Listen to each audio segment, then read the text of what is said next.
Hey, everybody, welcome to Charm Persons. Thank you so much for joining us for episode 41 of Campaign 2. Let's just jump right in with a recap of last week's episode. In our last session, A Little Help finally defeated two major antagonists to their story. Prince Soon of Tayaroth, introduced to our story 18 sessions ago, was slain by the hands of his twin brother Chadwick Plinth. Wolfram Evernight, the first ever vampire and servant of the god Bahal, who was introduced to our story 27 sessions ago, was also slain, forced to bask in the radiant energy by our ranger druid Maywin, and even Roderick Billwright, one of the last remaining Animalia players who we met almost 40 sessions ago, took his last breath while staring into Morton Quincy's eyes. With their deaths, a war was ended and a name cleared. An evil deity lost their foothold on the material plane, and the last remnants of an ancient evil organization were snuffed out. However, it was not all perfect. Morton felt robbed of the death of the monster that created him. Chadwick was introduced to an alternate version of himself, seemingly created by his use of the Fates power, and the Silver Step twins, post battle, realized that their parents were nowhere to be found. This is how our last session ended, and for the next little bit, we are going to slowly jump forward in time 3 weeks and discover how the world of Tayaroth has changed in those weeks and what our heroes have gotten up to. So, we're going to start with Rosie. Whoa. All right, so Oh, it's our house. it's your house.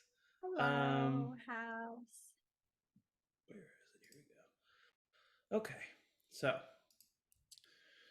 um, immediately following the victory in Barrington, Rosie Pentwee returned to Lavaria to gather up her family members that had been staying there for weeks. The Pentwees, minus Barthund, your eldest son, who Yeah. chooses to spend his last remaining, most likely months in Lavaria. Oh But the rest of you, including Darius, Fan, Pelwin, and Warren, no. Wow. all make your way back to the home in Barrington. We see a dusty interior of the Pentwee home and small rays of light piercing through dingy windows. And the doors open, and we see a small gnomish woman and her beautiful elven wife.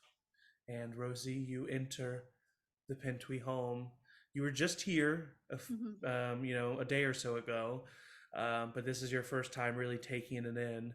Um, it's been abandoned for roughly 10 years because the Pentwees during the 15-year jump ended up seeking shelter in other places. So it's dusty and dingy, but there's nothing broken or stolen, and you see your home and memories come flooding back, and but it is yours. It is your home. And Gilmarie reaches down and she grabs your hand and she says, "We're home." It's the most beautiful thing I've ever seen. It is. Oh, but the last time I was here, it was so dusty. So we just need to get to work. I'm gonna and I'll immediately start busying myself, getting a broom and taking cobwebs out Yes, and exactly. opening the windows. Gilmarie starts directing the children where to go and what to start cleaning, and then she starts getting together some tea and some snacks. We went to the grocery store on the way here, just so we'd have a full fridge. Yes. I would like to do, as we're doing this, a little insight check on Darius. Okay, yeah, go ahead. As he's kind of moving about the space, just to see, is he feeling hesitant? Because we never did really check in on the illusion. Nope, I'm too far gone into my tasks. I got a 2. Well, I'll say what you do see is that Darius seems genuinely very happy to be in the Pentwee home. It was a 10 technically. Okay, yeah, and so you see that he's genuinely happy to be in the Pentwee home, and you do not sense any hesitation from him. Okay, I'm keeping an eye on him, though. I'm of course, watching him. I'm trying not to be obvious about it, but I am a little bit more involved in him and his goings-on than of probably course. the other kids. But you're a little distracted with your tasks, like you said. But you're more so distracted by who you see in the front doorway. Excuse me? For standing, small in stature, but big in impact, you see you, Pintwee. Hello! And they stand there, and they look at you. Hi, Mom. Hello, and I like go near them. They come forward and they do. They hug you. Go ahead and roll an insight check. Oh my god! I hope it's better than a 2. It is. Holy shit! That is a 24. This is your child. This is you, Pintwee. But there's something different. There's something just ever so slightly distant about them. But they embrace you heartily, and kind of pull away and say, "I'm so sorry. It's been so long since I've been here, Mom." No, it's been a long time for us too. So, how are you? You look good. You look great. You look good. Thank you. I feel good. Oh, that's good. I've I've grown a lot. Huh? Yeah. Yeah. Wait, inside? Because you're the same height, right? Inside. Yeah. No, they look been a while. They look completely the same, basically. Oh, okay. Well, I wanted to come home and see you and Mama G and everybody else if I could. And I was hoping to talk to you and Mama G if I could, maybe before we start with the reunion. Oh, yeah. Yeah, watch this. And I'll get my little sending stone out, even though Gil's in the house somewhere. Yeah. I'll be like, hey, come down to the front door and don't make a big stink about it. You immediately hear Gilmarie, not through the sending stone, but in the kitchen, go, Rosie, why are you? I'm just trying to. No. It's like texting your spouse while they're like sitting next to you. You starts laughing. Gilmarie comes around the corner, kind of like using a towel to dry her hands, and she sees you, and she immediately starts crying and sprints forward and picks you up. And puts them down, and you's kind of chuckling, but once again you see that there's a slight distance to that chuckling. And the three of you sit down at the dining room table. A few other Pentwees come up and say hi to you and give them a hug, but it's made pretty clear that you wants to talk with their mothers. And they sit you down and they say, it really is so good to see both of you, and I'm so sorry that I've been gone for so long. And he looks to they look to Gilmarie and say, specifically you, Mama G. I know it's been even longer for you. And Gilmarie stifles back some more tears and says, I'm just so happy to see you. I'm just so happy to see you. And you kind of nods.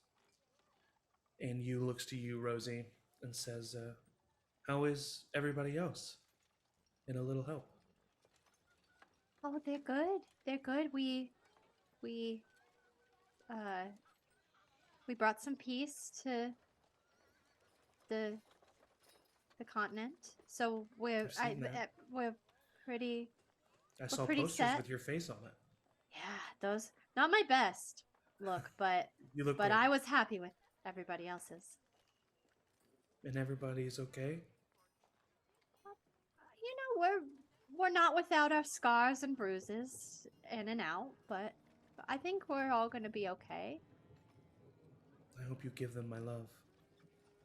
Well, they'll probably be around. You'll probably see them. I won't be though. What are you saying about? What are you saying? What? Mom, in my time being away, My mind has been messed with, and I've gotten most of it back, but I'm different. The me that experienced everything that they experienced, it's almost like I watched it like some sort of show. It doesn't feel like it was me. And outside of that, my mind has been opened to a world much larger than even the one that you know, Mom. I've seen so much. I've seen what people are capable of, good and bad. Very powerful people. And you and Mama G, you both always instilled in me being good and protecting those that can't. And that's what I always thought I was doing. Even when I was a child, I thought that I was going to be a hero. It wasn't a wish, it was a fact to me. And when I stood in front of that spirit, Mom, and I turned into stone. In my last moments, I had no regrets. And I knew that I had fulfilled what I was supposed to do. And now I've come back, and it would feel wrong to just return to normalcy. I just hope that you can see that it's through the confidence and strength that you have raised in me that I know that this is what I have to do now. I can't stay here. There are people that need me, and I can make a difference. And that's what I need to do. And I hope you both can understand. Gilmary's just crying. Softly, not sobbing, but she's just crying. Yeah, I think Rosie would tear up a little bit too. But like in the ever balanced couple that they are, when one is losing it, the other stays strong. So I think Rosie would take Gilmary's hand and kind of nod at you and just say, well, don't tell anybody else. Don't tell any of the others, but I think you were my favorite. And Rosie, no, I know, but we went through so much together, and we learned so much together, and I'm really proud of you. And all I've ever wanted for any of my children was for them to follow the path that is led in front of them. And if that's what you need to do, that's what you do. And you do it well, and you do it strong, and you commit to it. But know that you will always, always, always have a place here. Okay? I know. And I want you to know that I'll be watching. Sometimes you'll see signs, and you'll know it'll be me. Oh, man. All right. That's exciting. That's kind of like an adventure in and of itself. You kind of breaks down for a second. Oh. And like for just like a couple seconds, just sobs. Okay. Just like quick, shaky breaths. Yeah, get it out. And then they look back up. I'm sorry. No. Don't be sorry. You're perfect. You're exactly right, and you're perfect. Well, like mother, like child. Okay, well now you're pushing it. And I'll ruffle their hair. And then they say, but tonight, I am a Pentui once more. Ah! And I can't wait to see everybody, and I can wait to leave in the morning. That's nice. I like that. Good. Hey, everyone! Lauren! And they get up and they run. We both at the same time. Yeah. And you all have a very lovely night with one another. And the next morning, you is gone before you wake up. Oh. And they have left you a note telling you how much they love you and how this is not the last time you will see them again. And we cut away from that for now, as Maywin Silverstep also returned to Lavaria at the end of these events and enjoys the company of both Batty and Bo. She decides to run wild in the Illidan Wilds with her animal companions, and is even joined for a few nights by her brother Quinn. I'll take you there.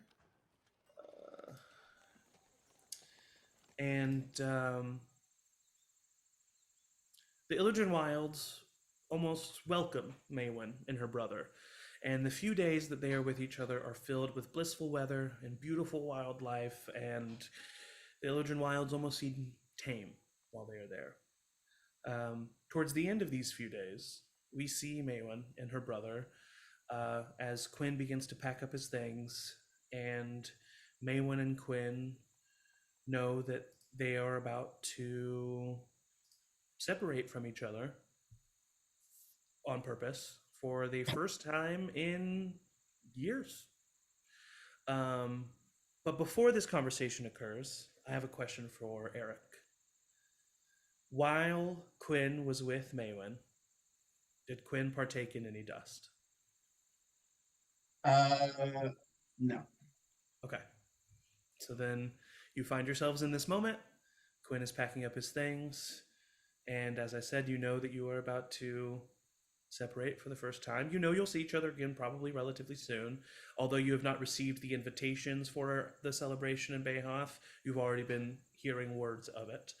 So you know it will happen soon. But for now, you are saying goodbye to one another. And we kind of come in on this moment. It's been a great couple days. Did you like adventuring out here? It's more fun than you thought.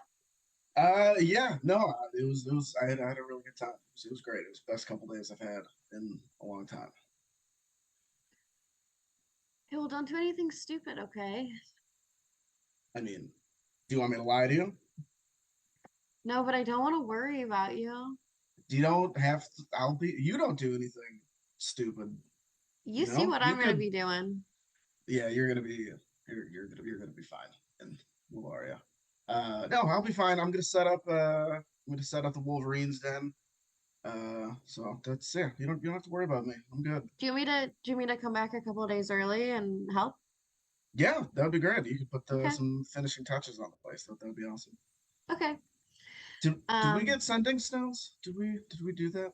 Yeah, totally. We did that.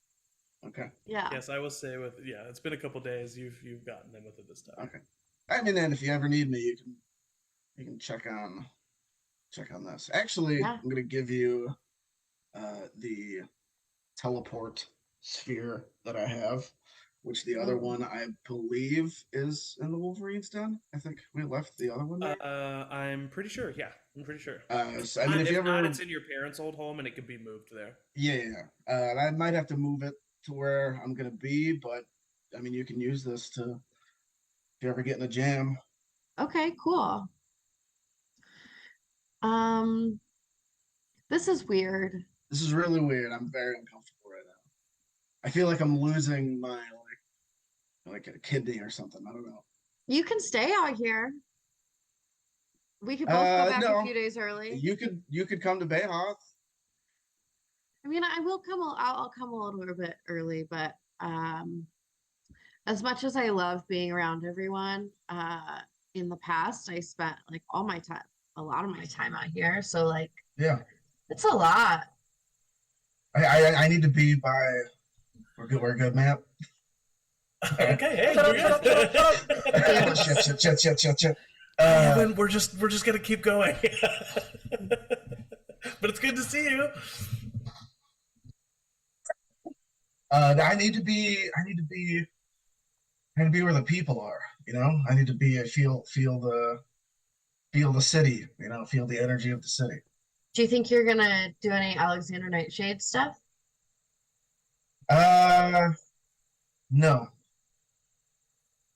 I don't Alexander think I like that guy anymore. So no, I think Alexander Nightshade may have died, but his protege Quinn Silverstep will be playing some shows for sure. I like it. All right, well, be safe. There's a cool thing that I actually learned last night. I'm gonna cast Rary's telepathic bond. Okay. And then we'll be able to tell so I could do this now too. I can telepathically say to you. It only lasts for an hour, but it can go any distance. So at least for an hour, I mean, you can at least, I'll let you know how it is getting back to Bayoff. Do I have to be close to you to cast it? Like, could you check in tomorrow? No, you have to be here when I cast it. But I guess we have the sending stones. Even if we're on different planes of existence for an hour, we can talk to each other. Oh, never mind. It cannot go to different planes of existence. But as long as we're on this plane of existence, we can talk to each other for an hour. That's pretty cool. It's less cool now that we have these sounding stuff. But tell me if you see anything cool on your way out. Yeah, I'll narrate my walk back to. Okay. Right. Well, goodbye. I love you too. And the two of you have a very awkward goodbye. But that ends the few days that you were together in the Illidren Wilds, which was a great time. And most likely, I would say, as soon as you guys are separate for about 5 minutes, Quinn probably immediately checks in. And I just passed a really cool moss grouping. You would have loved it. What color was it? Light green, dark green, medium green? It was dark green, really moist. Okay. Amazing, and more wonderful tidbits like that. And just to catch you up, Evan, we have seen so far. All we've seen is Rosie and Gilmarie getting the Pintui home ready, and you did miss Pintui, coming back and saying the ice cream truck. Yeah, the ice cream truck is Pintui, and they told Gilmarie and Rosie that they loved them, they missed them, but that they have another path to go on now. But they had a nice night together, the Pintuis, and then Quinn and Maywin spent some time in the Illidren Wilds together, and we got to see them say goodbye to one another. And now we move forward back to the city of Barrington, probably within the first couple of days after everything that happened. After the reveal of Chadwick's existence and the death of the Queen, Chad's attention was pretty immediately demanded by the higher-ups in Tayaroth. They traveled to Barrington to meet with Chad upon hearing about the unfolding of events. And so what we see now is we see inside the council chambers in the Barrington Council. And inside these council chambers, we just a few days ago, soon the prince and the queen were slain here. But this time it is filled with noble-looking elven individuals. The doors swing open, and being escorted in by armored golden guards, Chad walks into the room, closely followed by his partner and support throughout this whole process, Edmund. Edmund just kind of stands off to the side, but the council sits at the table. We see you. The council sits at the table waiting for you, and they go around the room introducing themselves. The first person stands up, and he says, hello, my name is Henrik Lyvander. It is a pleasure to meet you, Chadwick. And he shakes your hand and kind of nods. then the next individual to stand up is a older elven woman, long gray hair. She says, "My name is Madame Tayaroth. Rain, it is a pleasure to meet you." And she bows. And then another elven woman stands up, probably middle-aged for an elf, long black hair. She just kind of smirks and bows slightly with her head and says, "My name is Sila Kanta, and it is a pleasure." And then another elven woman stands up, young, even for an elf, with long blonde hair, and she says, "My name is Lady Kira. It is wonderful to meet your acquaintance after this time." And then lastly, another elvish man stands up, this one familiar to you, as Ambassador Quintul stands there and kind of looks and says, "Well, Chadwick Plinth in the flesh. Pleasure." And the council members kind of like look at Quintul like with this like abashed, pretty much disrespect. And then the council members all sit, and then you are seated. And before you describe kind of like, before we have this conversation, where's Chad's head at right now as he enters this council room? And I'll say, just for some context, you have been contacted. You know what this is about. You know that this is a meeting to discuss your transition into King of Tayaroth. That is their plan. They don't have a plan to like give the throne to anybody else, but they are aware that that conversation might occur. And you were this is not the first time you're hearing all these names. You have some people who were servants to the queen or soon, who, you know, especially with your passive insight now of 20, you were able to kind of suss out the ones that like didn't really like them. And you can kind of see from all of the people who are here in Barrington from Tayaroth, it's like 50-50. Some of the people give you like dirty looks and are looking down on you. And some of the people seem to have caught kind of like some oppression from the queen and from the prince, and so they are very happy to see you. So it really is kind of like a 50-50 what they feel about you.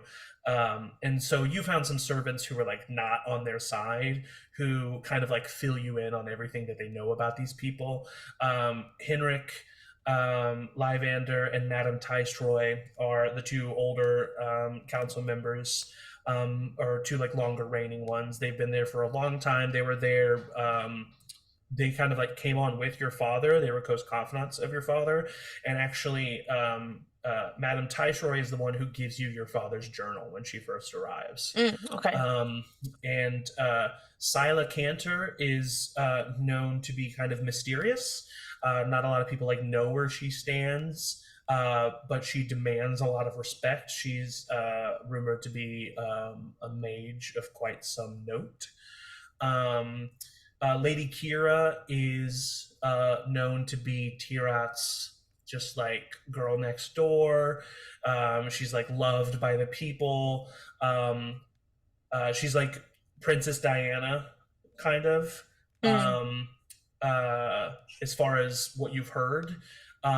Some of the servants that you talked to rumored that that was all a facade and that she was kind of fake, but you don't know if that's true. And then Ambassador Quintul, you know that guy. That bitch. So yeah. So what's going through Chad's head as he sits here?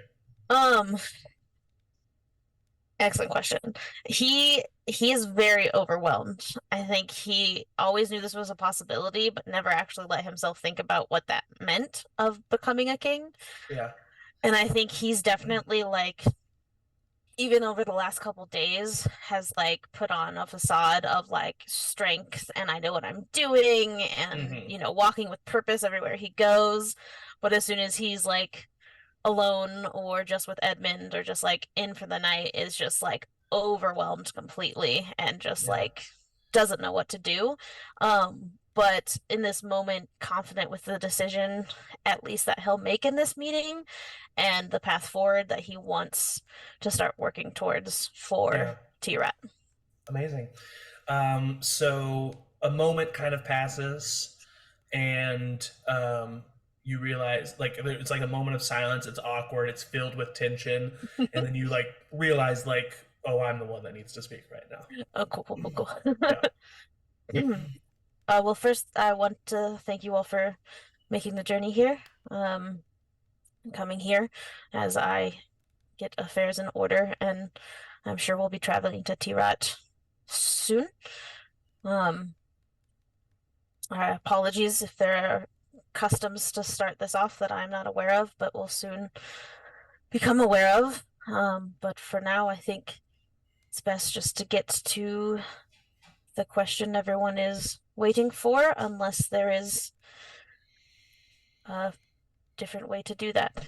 The woman named Madame Tayaroth with the long gray hair, she nods her head and she says, we are well aware that this is not something that you are used to, Chadwick.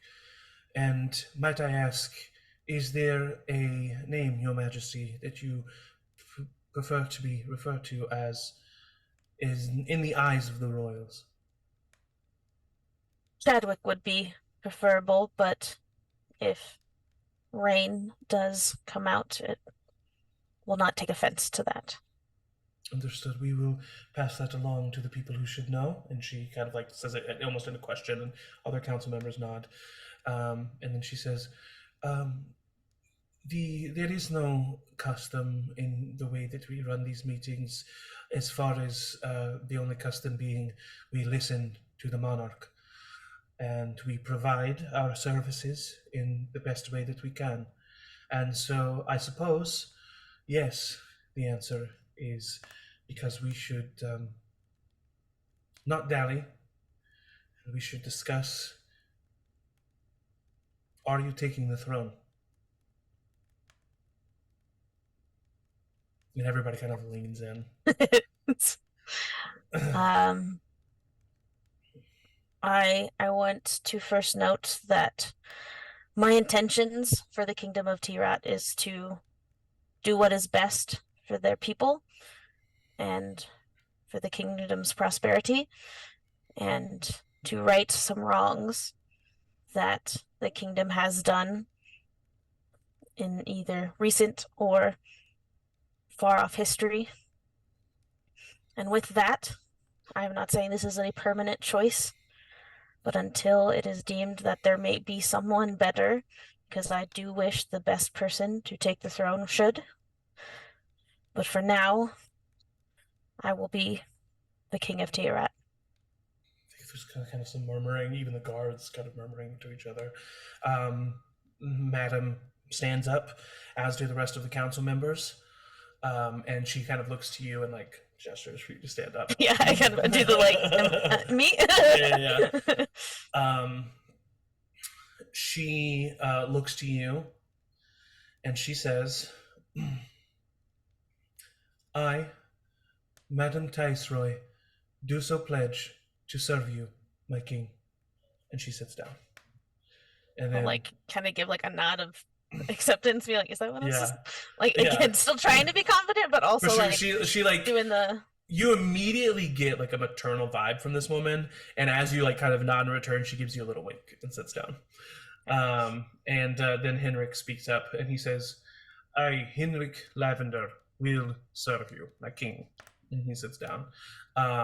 Scylla Cantor, you see her looking at you for a moment. There's a moment of silence. She doesn't immediately get into it, and she very clearly eyes you up and down, and then says, I, Scylla Cantor, will serve you, my king. And she bends down like very far and then sits down. Lady Kira looks at you and she smiles and she says, I, Lady Kira, will serve you, my king. And she sits down. And then Ambassador Quintil stands and he says, I, Ambassador Quintil, shall not serve this facade of a monarch. And And Chad does smile. It's like, yeah, I kind of figured. yeah. All the other council members kind of like look to each other and then look to him. And this, before we go further, this is what I'll say with the passive insight of 20, you fool. Madam Taishroy, Henrik, both very clearly on Chad's side. Very much in support of everything you're doing, want to see you succeed. Scylla seems to be on Chad's side, but it also seems that she is not going to shy away from trying to influence you or use you to her advantage. But as of now, you don't have any vibes that that is a bad thing. Mm-hmm. But it's just different from Henrik and Madame Taishroy, who just seem fully supportive, if that makes sense. Yeah. Lady Kira is putting on a face. There is a venom behind her sweetness that Chad can just immediately plug. And then, of course, Ambassador Quintul is being honest with his feelings. Madame Taishroy looks to you, Chad. And then she looks to the ambassador and says, "You dishonor your position, Quintul." And he says, "All of you clearly dishonor yours, accepting this traitor, this murderer as our monarch. You slayed our king and queen. And we are just supposed to accept you?" Henrik says, "First of all, he was a prince, not a king. Second of all, we have granted monarchs power for less." And Quintul rolls his eyes. Does Chad do anything? He just keeps like eyes with Quintul with like a slight smile still, and will still like side eye and catch all the other glances and stuff, but still just holding Quintul's look. Yeah. Quintul says, "Well, I will not be a part of this charade any longer. Good day." And he starts to walk out. Madame Taishroy looks at you, and once again, passive insight of 20. Basically, the look is like he can't walk away. Yeah. Not necessarily death, but he can't walk away. Again, just trying to play off like I know what I'm doing. Yeah. Look at the guards nearest the door and kind of give them a nod, and then look at Quintul and hope that they understand that means stop him. They do. They put their pikes in front of the door, and Quintul says, "Move aside, you oafs!" And they just both stand stalwart. And he looks back to you, and there is now there's a little bit of a look of fear. "You mean to keep me?" Until myself and the council understands and agrees with what to do with you, yes, you will be placed under arrest.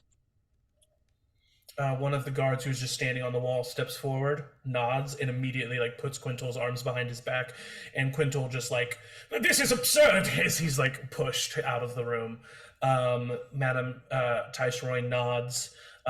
Henrik shakes his head and says, "Well done, my king." And Silas says, we do so enjoy a backbone. Well done, king."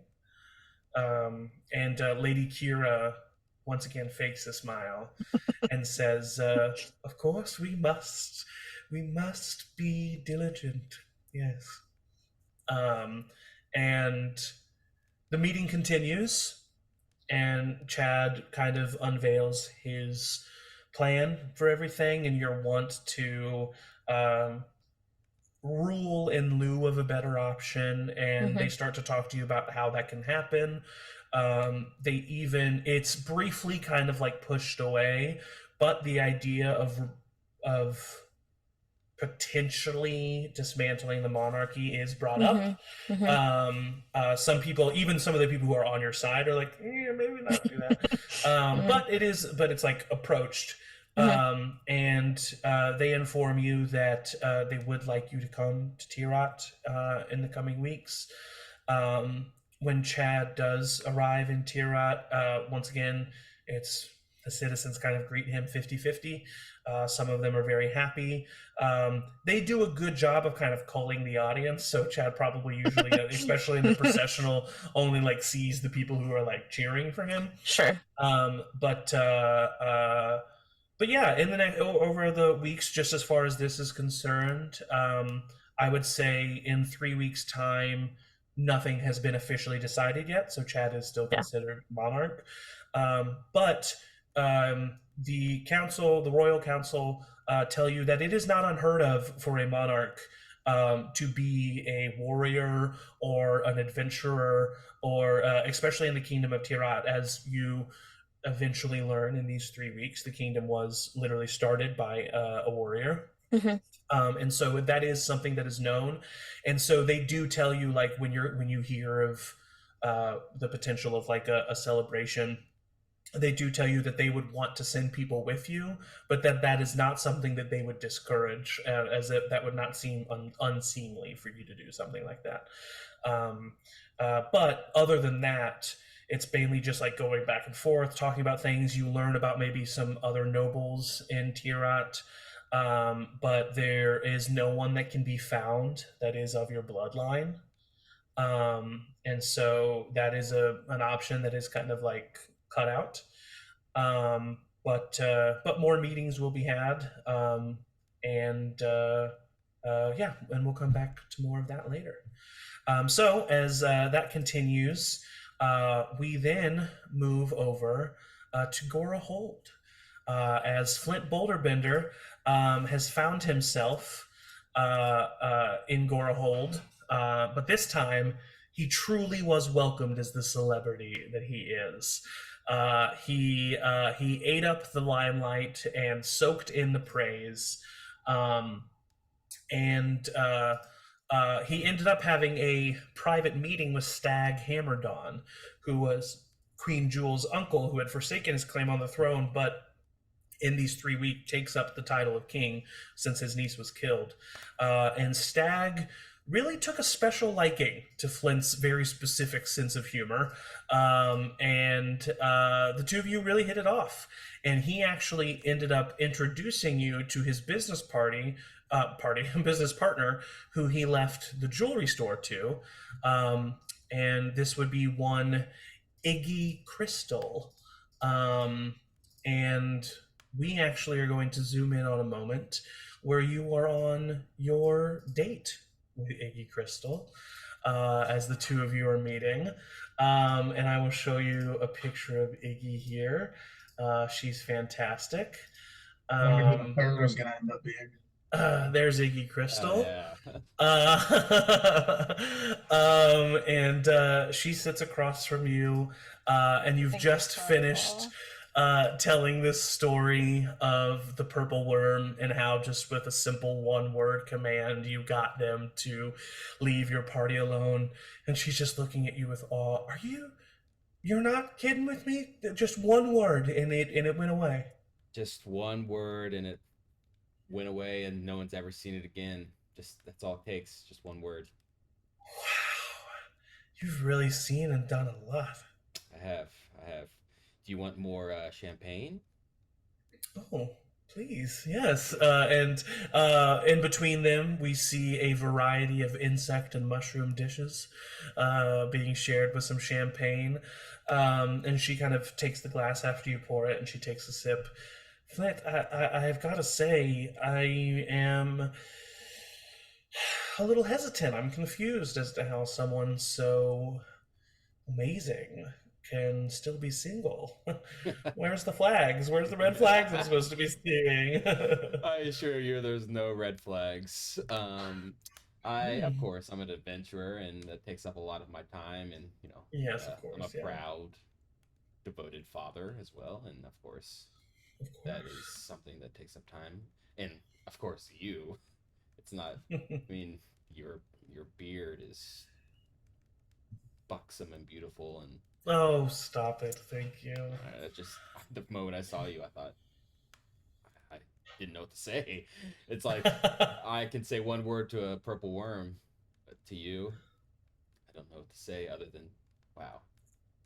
Oh, my goodness. You should You should be a poet. That's so touching.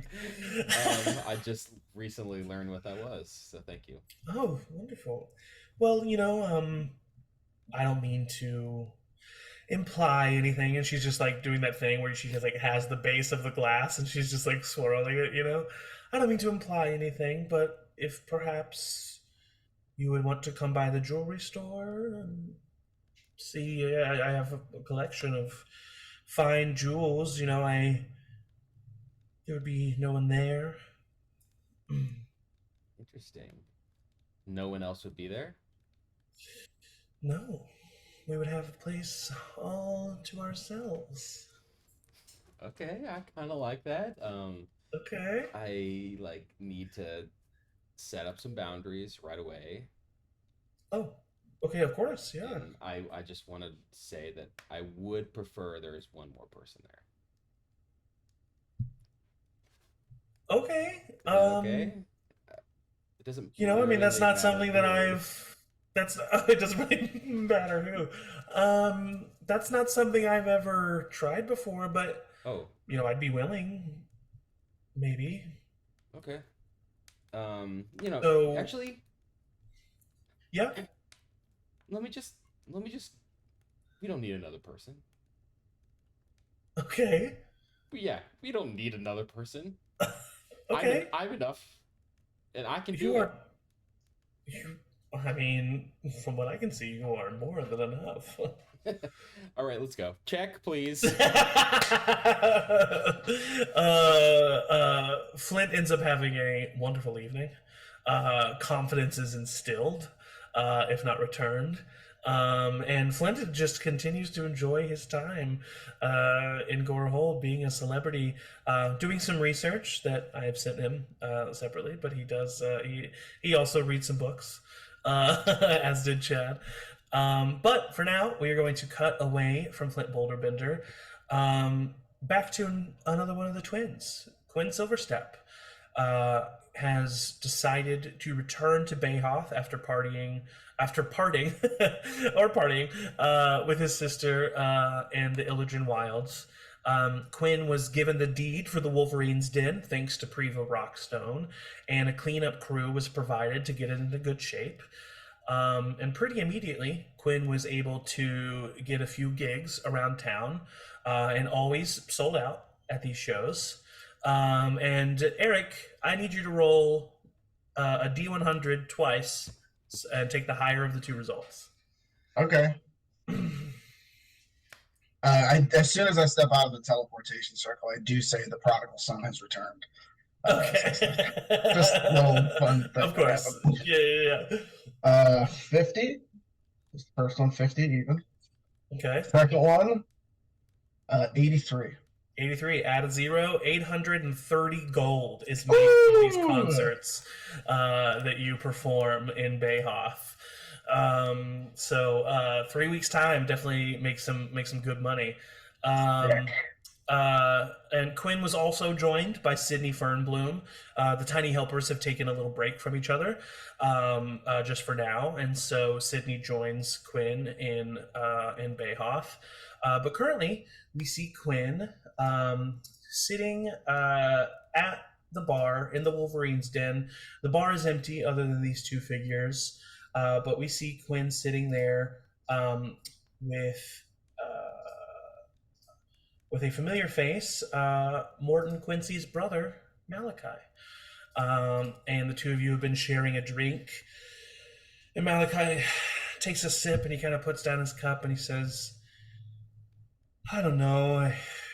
I mean, it seems that you really knew these people better. I mean, I loved Garcus, but it feels almost wrong for me to have anything to do with this. I mean, I think you're the man for the job. You were trained by one of the best to do it, and the job is yours if you want it. If you don't want it, I don't want to force you to do anything, but it's yours if you want it. Well, let me ask you this. Are you just keeping the front of house operations open for the den? If you catch my drift? I guess there's no one around here. Are you keeping the Wolverines or just the den? Malachi. Well, I think we're gonna do some good things together. If you don't mind including me on the Wolverines aspect, then I don't mind helping this establishment run a nice business throughout the day. You will have full autonomy over the Wolverines. Of course, I get what's mine, but of course, and you'll be a part of it. Yes, but I mean, if you call the shots, you hire the crew. It's getting the keys to the kingdom. Not literally. I mean, you will have a set of keys, but I will also have keys to the place. So, I mean, where do you think we should start? I mean, we could start putting some feelers out there. I got some contacts. They're about 15 years old at this point, but I don't know how good they are. I know of some people as well. What would be our first target? I mean, not jumping too far ahead. We should get some ground rules. I mean, the Wolverines are still. We don't just go around. You know what the Wolverines are. We only steal from people who can afford to lose it. You know, or who deserve it. Right. Yeah. I don't know. I mean, I'm out of touch with Bayoff, so if you have anybody that you've been looking to hit, but you need a crew. Since you all have been gone, dust has run rampant throughout the underbelly of Bayoff. It's a new drug. It is hardcore. And I don't know. The Wolverines are supposed to protect the lower citizens of Bayhearth, and the dust is killing them. So maybe we can look into that. Yeah, absolutely. I mean, I don't know how we're going to profit off of that, but I'm sure we can find a way to make it work. Well, drug dealers, I'm sure, make a lot of money. That's why you're in charge. That's why. He pours himself another drink. And as he does, the door opens up and Sydney comes running in panting. She just came back from a morning run and she says, "So, Ian?" He's in. The Wolverines are back together. She comes up and she gives you both a high five. I think they more like screech, but it's fine. And she takes a drink. If May was here, she would know. And the three of you have a drink together. And as we kind of zoom out from that moment, Quinn, how much dust do you do? A lot, man. Okay. Okay. Yeah. I get in the slums. I wake up in gutters. I do a lot of dust. Okay. Yeah. Go ahead and roll a deception check. Straight up. I can't roll less than what is it? A 23 now. Oh my God! Is it 23? How is it 23? It shouldn't be 23. Why is it 13? Because you can't roll lower than a 10 because you're not proficient. Is that what it is? Are you not proficient? I treat anything I'm expertise in. Oh, okay. Perception. I rolled a 2, so that'd be a 23. Oh no, I rolled 23. I mean, what do you do with a character that can just fly? And you're a halfling, so you can't even roll a natural one. No. You have to hope he rolls 2 natural ones in a row. Wait, this is broken. What the fuck do I do with this? Chad has a passive insight of 20. No, I know. So yeah, I would say with the fact that you're just naturally that good at lying, unless you bring it to anybody's attention, no one knows. But everything's in the shadows. I do need you to roll. Okay, so you already had a good amount, but you just said you used a lot. I have 38 doses, or 38. Okay. Whatever that equates to. How many would you do a day when you're doing a lot, would you say? And be honest. I mean, I don't know what a lot is. Maybe 3. I don't know. What I would say 3. I would say that. Yeah. So you've already, and this is what you have left now. Like you've been keeping track, or that's what you started. Yes, I started off at 40. I've only done the 2 So times. 38, you said. Yeah. Okay, with an average of 3 per day. So, I mean, at the end of this 3 weeks, you're needing to re-up at some point. Right, for sure. So I'm going to say at least twice you have to re-up from the city of Bayhoth. So I need you to roll in the chat of Doom, because I'm not going to take ownership over this.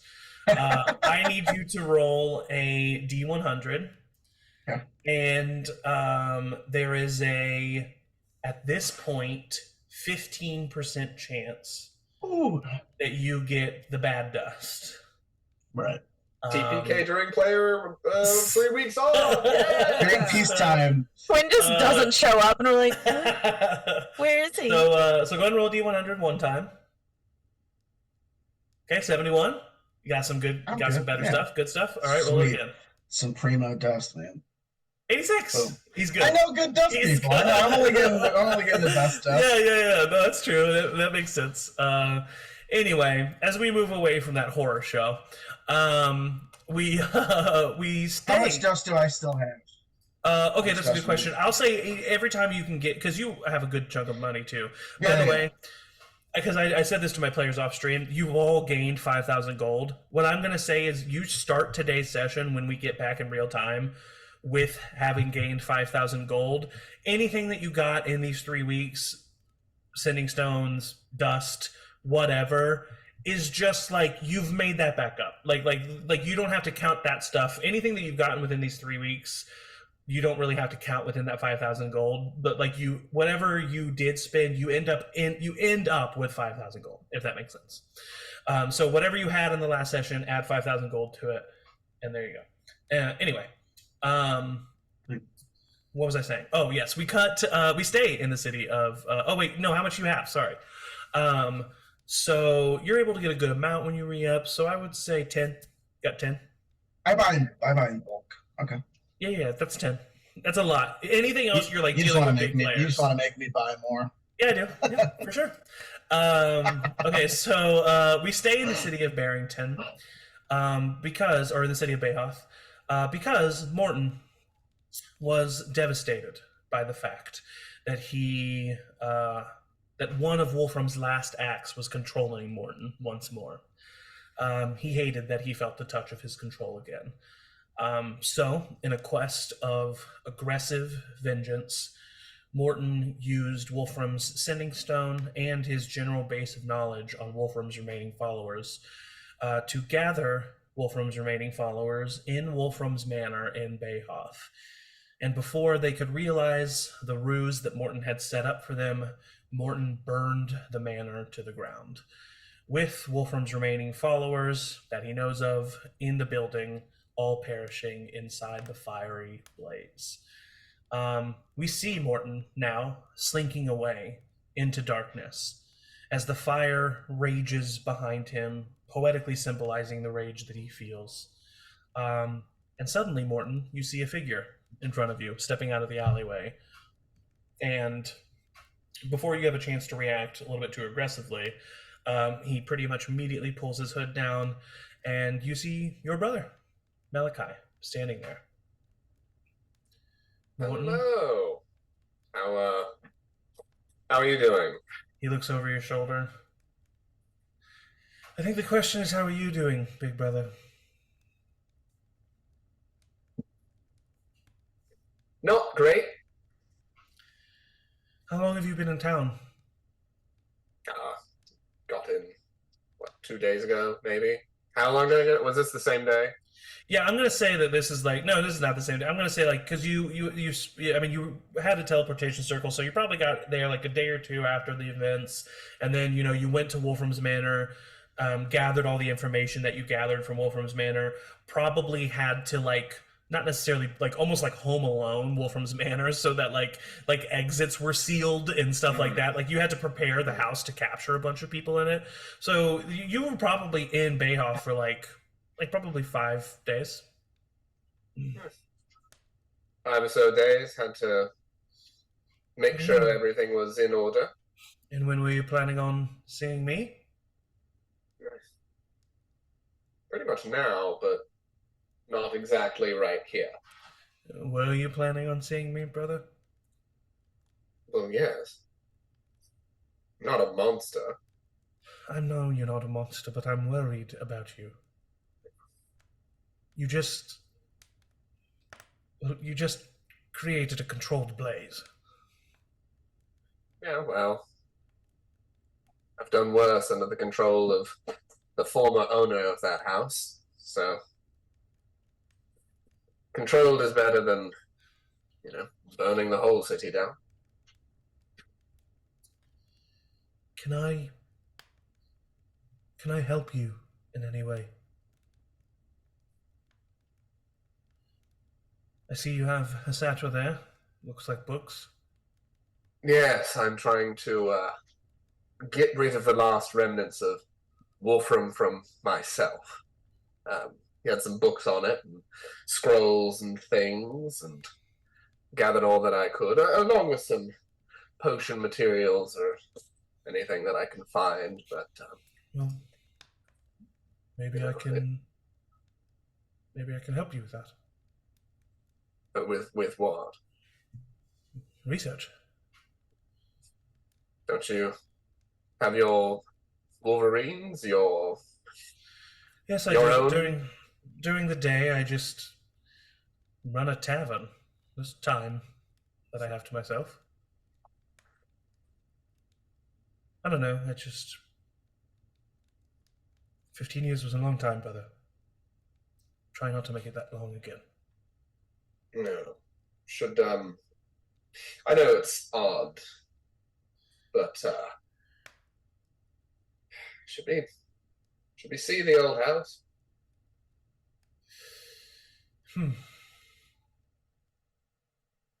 I suppose we should.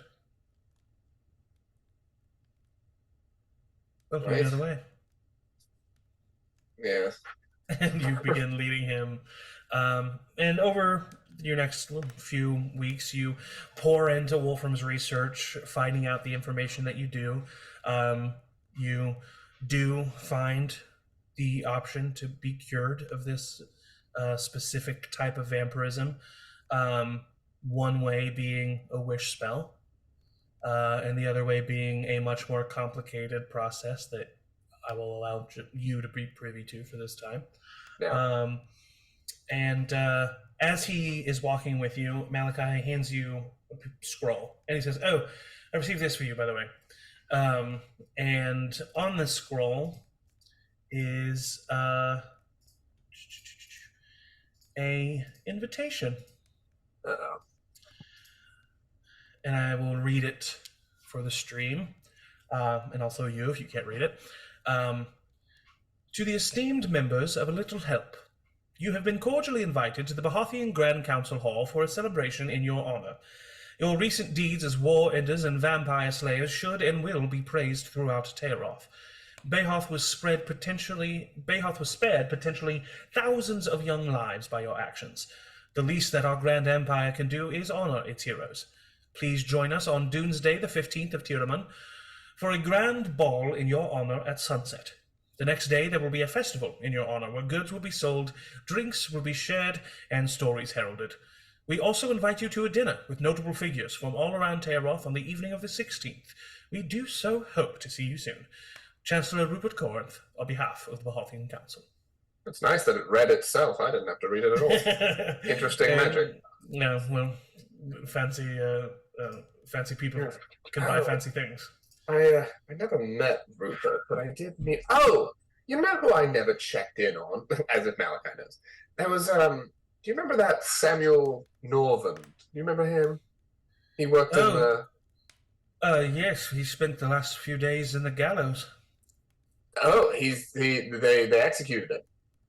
Oh no, he's been publicly put in the stocks. Oh, the stock. Yes, so sorry. Tomatoes thrown at him, rocks at some point. Do you want to visit him? Because I'm the one who put him in this. Do you want to go throw some tomatoes at Norvend? Yeah. I think I feel better about that. And you go and you throw some tomatoes at a man trapped in some stocks. I definitely I lean against them a couple of times and go, "Oh man, you really thought I wouldn't succeed, did you?"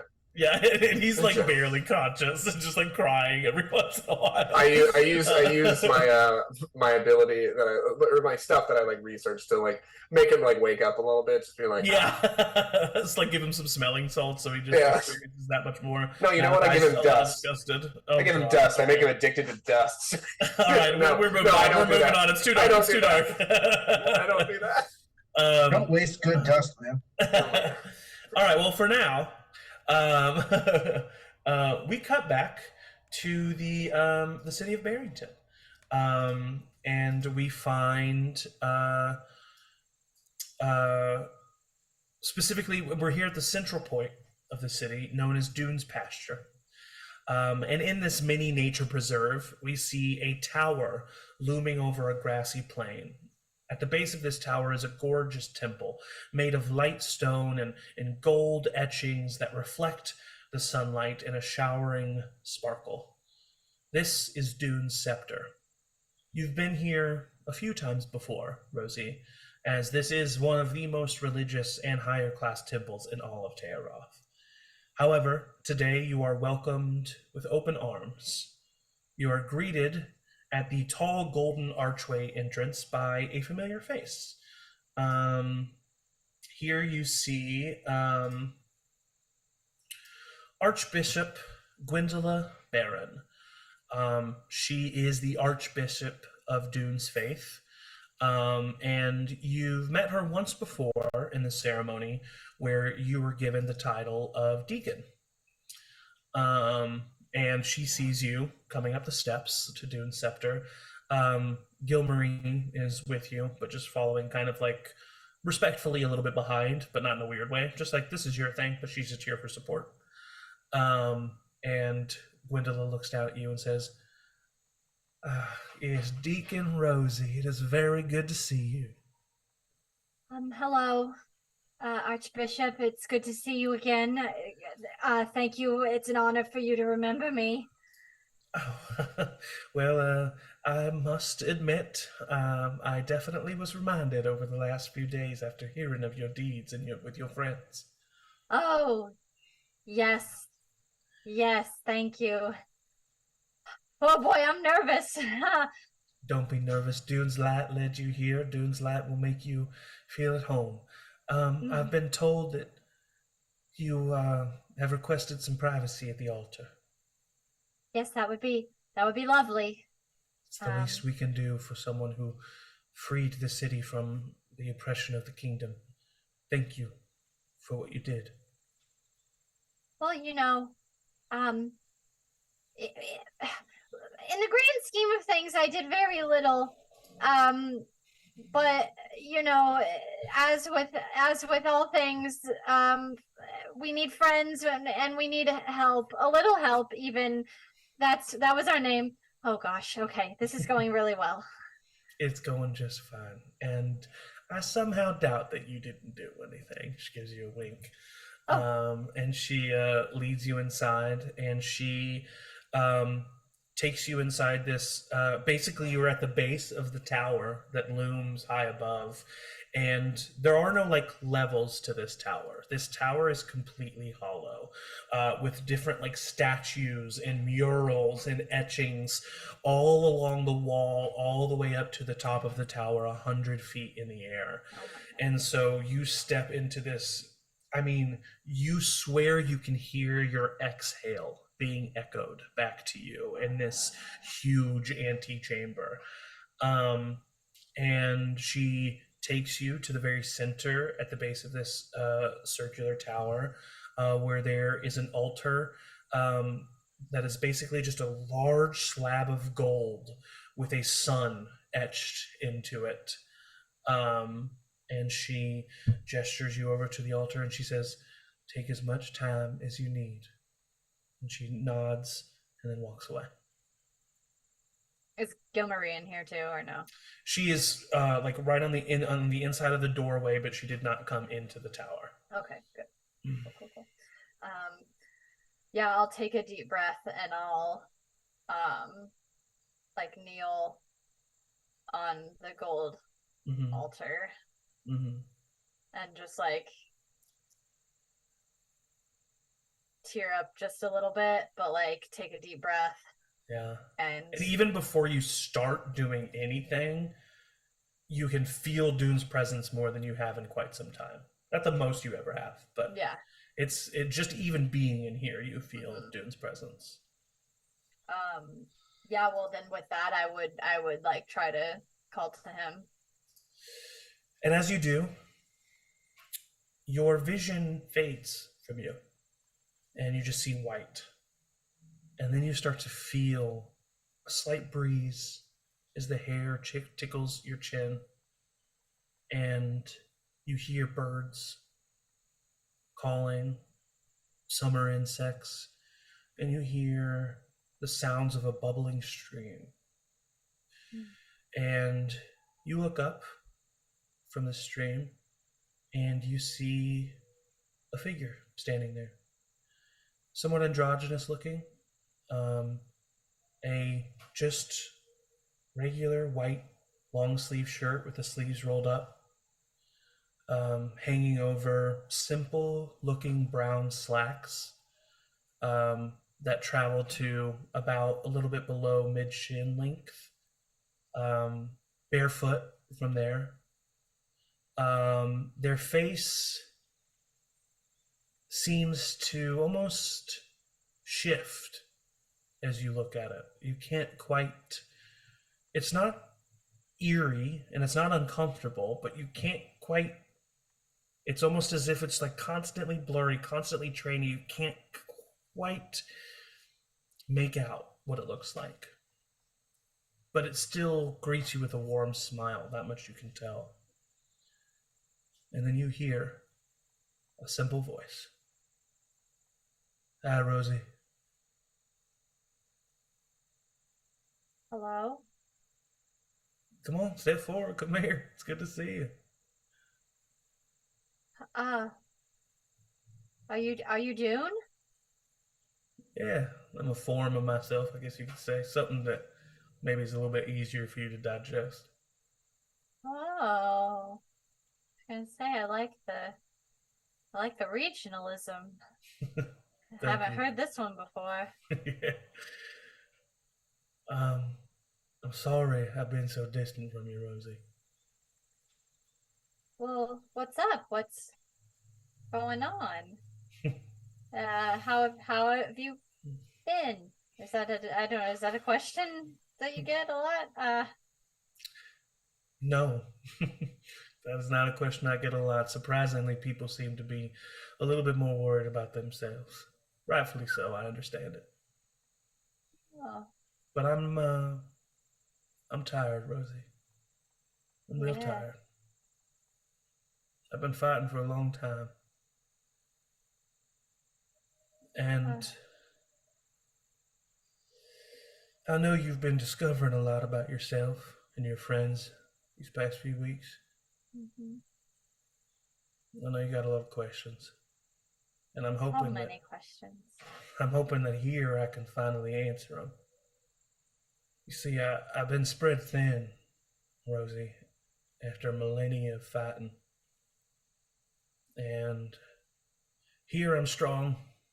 It's like a connection I have to the material plane, but elsewhere, the further I get, the weaker I am. Despite being a god, I do have my limits, as do the rest of us. But before I go further in explaining everything that I want to explain, I should give you the opportunity to ask the questions you want to ask. So ask.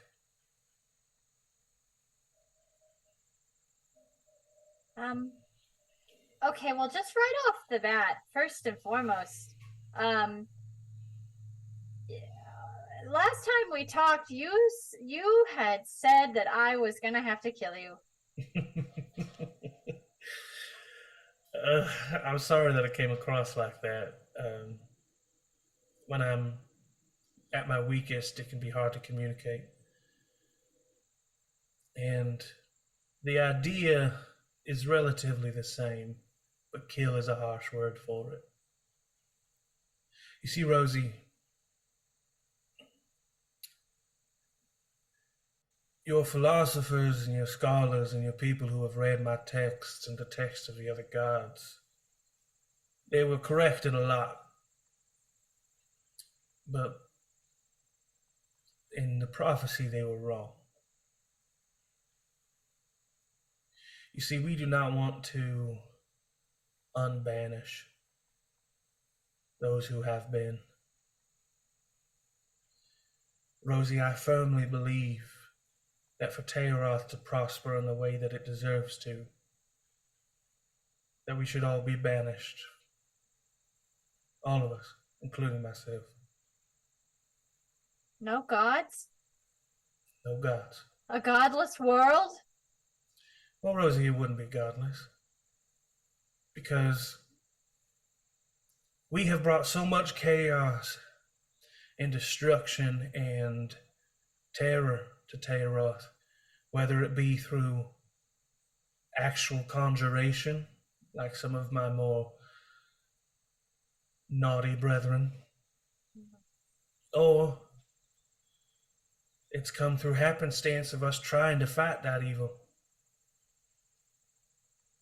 And the only good thing we have done is y'all. Specifically the Chosen.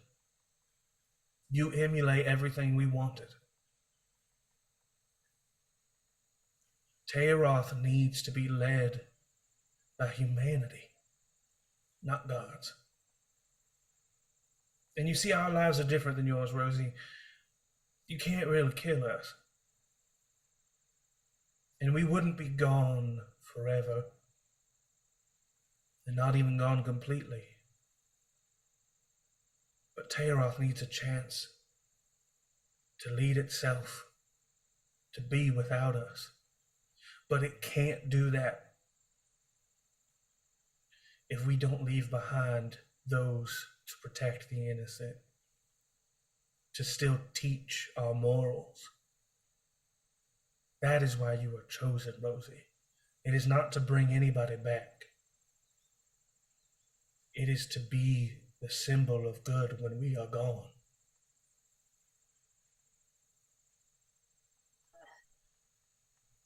Okay, that's Take a heavy. second. You can process it, I know. It is heavy. Well,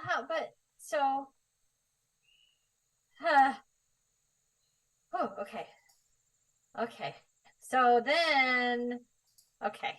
How, and this is gonna feel selfish. Yeah. Everything's fine. Okay. This is gonna feel really selfish, but all that I do and all that I can do is through you. And how am I supposed to? That's not true, Rosie. I've already given you the power to do everything you need to do. You just have to access it within yourself. Oh. And that's going to take some time. And that's another thing I needed to talk to you about. Oh boy. Okay. We need you and your friends, the Chosen, as you have deemed yourselves. Because this full banishment is not going to be met by all of the gods with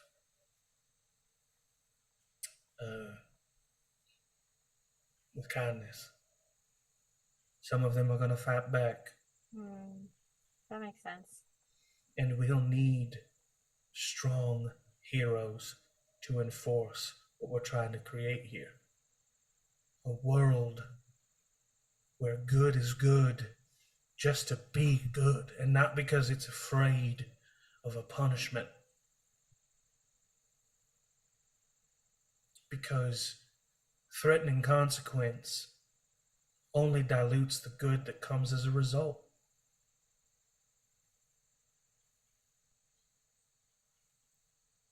And it's going to take you some time, Rosie, to understand all of this. And it's going to take you some time to become powerful enough to be able to deal with what I'm speaking on. But that is the ultimate end goal.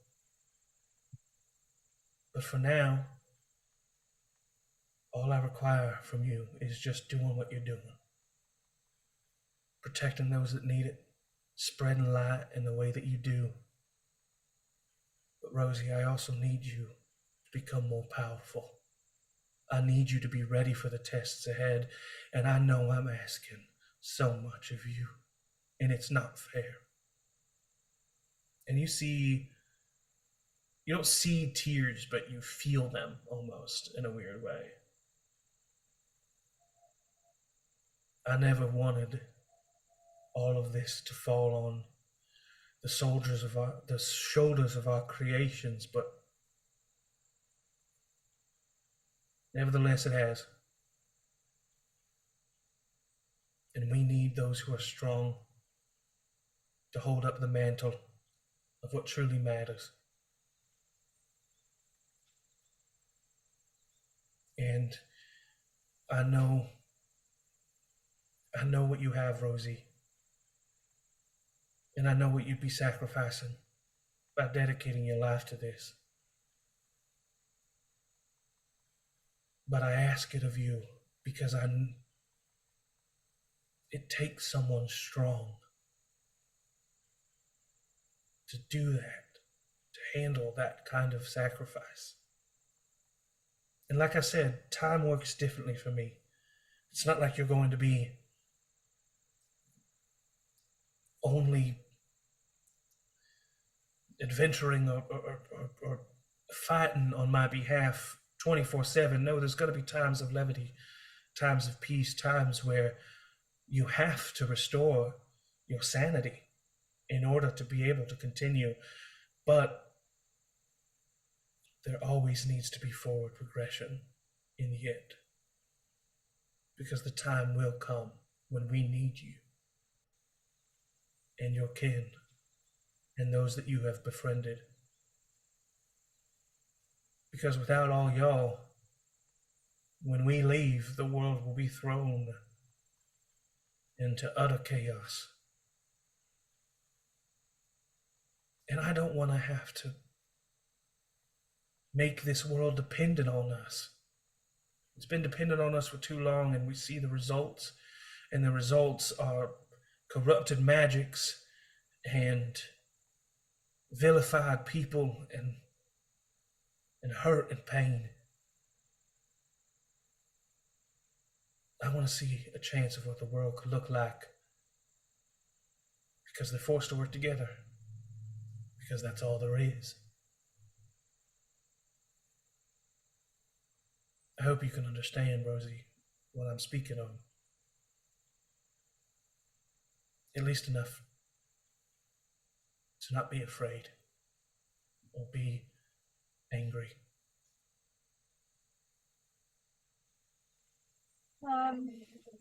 I think I can do that. I think I can. I mean, you're right. A little help is quite proficient in a lot of things. Not so much peace, but we'll get there. You will. I have one more question. Please. And then maybe that's enough for today. But we have this world to bring peace to, Tayaroth, to lead humanity to its greater purpose. But we met some people pretty recently, I would say, from, I guess, another world, another place. And my child went there. Very powerful world, I guess, because they brought my child back from stone, and I just wondered, what about those worlds? What about those? I'm aware of the lands of Erubrian, the lands of Onisara. They are lands that we oversee as well. And they are lands that are gonna need your help. Are they here? Are they? They are on this plane, but they are far away. But How they can are I? something that you can travel to. How? How do I get there? That is something that you will learn. Oh boy. Okay. Cryptic. Okay. It's not me trying to be cryptic, Rosie. It's just the truth. To access those distant lands, it requires a magic that you simply aren't capable of yet. But you will be. Just keep spreading light. Keep protecting those that deserve it. And through that path, you will learn what you need to truly come into your own as a chosen.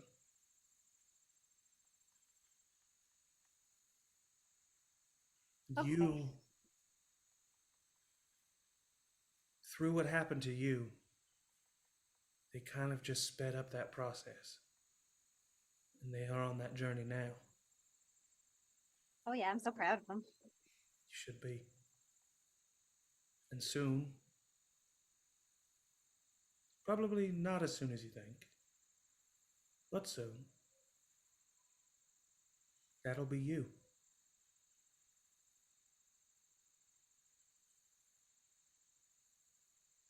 So Okay. enjoy the time that you have now with those that you love. Because although it will still be available in the future, it'll feel different.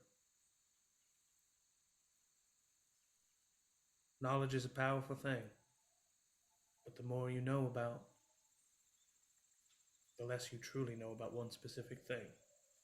Does that make sense? We speak in riddles, us gods. Yeah. I think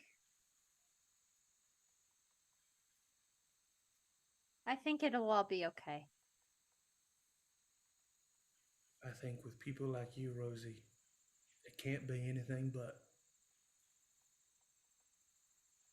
Now if I could just get a little help to actually commune with their chosen deities. Well, you may have trouble with that. Oh, I am. I am powerful. And they have been banished for longer. They're weak. I would advise your fellow chosen to trust in their instincts and the abilities that come natural to them, because those are the reason that they were chosen in the first place. And those are what matter. And in the future, distant though it may be, it'll get easier to talk to them. The more powerful they become. But they'll need your guidance, Rosie, your wisdom. I know that a part of you just wants to stay with your wife. A large part. A large, like 99.8%. But it takes a very strong person to ignore 99.8% of what they truly want to do. And that's why you were chosen, Rosie, because I know in the end, you will pick that 0.02%. Yeah. And that's what makes you everything we wanted for this world. So thank you, Rosie, for being one of the first people to make me realize that maybe I actually can get some rest. And that the world will be in good hands. Thank you. But for now, I'm still here, distant though I may be. Okay. There's a letter for you. Oh. And then you hear that again, but it's Gilmarie. Oh, I'm sorry, there's a letter for you. It's sorry, you've been here for 4 hours, and I I'm tired. I'm hungry, and someone also brought a letter for you, and I just someone brought it. Okay, and and like I said, like it like takes you a second, but you realize that she said 4 hours, and like for you, it felt like not that long at all. Let's go get a burger. Yes, okay, good. And she shows you the same scroll that was delivered to Morton. Okay. And then moving from there, we cut to Flint. Flint, you are currently having a conversation with your son, Shale. And he kind of looks at you and he says, I'm sorry, Dad. I've looked and I've looked and I've talked to everybody that I can, but the people you sent to the Drea Sands they haven't been heard from. Okay. Let's everyone calm down about this.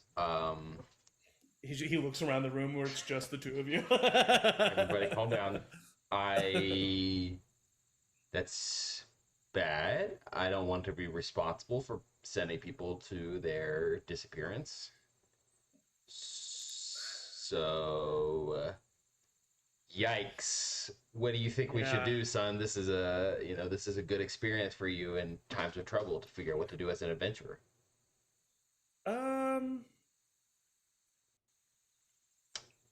I don't know. Maybe just like don't send anybody else there. Okay, that's good. That's a good option. You could also go looking for them. Okay. If you really felt bad, or you could send somebody to look for them. See that contradicts the first point that you made. Oh, okay, because then those people could disappear. Yeah, and it's hard being an adventurer. It is. You have a lot of delegating. They don't tell you that. Okay. Okay, well, I guess I should go look for them. When? Right now? No. I don't know. Okay. I'll put it on the list. Well, maybe you need your friends. Here, they sent the scroll, actually, and he hands you a scroll that the others have received. That's an invitation. I already read it. It's an invitation to a party. Can I come? Don't read mail that's not addressed to you. That's a felony. And what's the rest of your adventuring party doing? Gotta stick with them. Well, they're taking a break, and as you know, I am currently working on my play. And he lifts up in his satchel his play, and it is titled "All It Takes Is a Spark: The Tale of Flint Boulderbender." Oh man! And he says, "But give yourself inspiration." Thank you. And he says, "But I got a little bit of writing cock block, so I feel like I should kind of work that out, you know." Yes. Yeah, I get writing cock block all the time. I think you're the one who taught me the phrase. Yes, so. Yes. I didn't know what it was. I was like, I'm trying to think of something I can't. Like, I just can't write. Like, nothing comes out. Yep. And you said writing cock block. Writing cock block. As far as I know, I'm using that correctly. So, Feel free to keep using that openly. So can I come? I put my hands on his shoulders. Yes. Yes! It's gonna be so good to see everybody. Oh my gosh, it's gonna be so good. Wait, are you gonna bring Iggy? Now, when a dwarf and a dwarf get don't. You already know this? I know that. Yeah, I'm just wondering if you're gonna bring her to the party. I don't know. I kind of like her. Does it say anything in there about +1s or +2s? I guess in my case.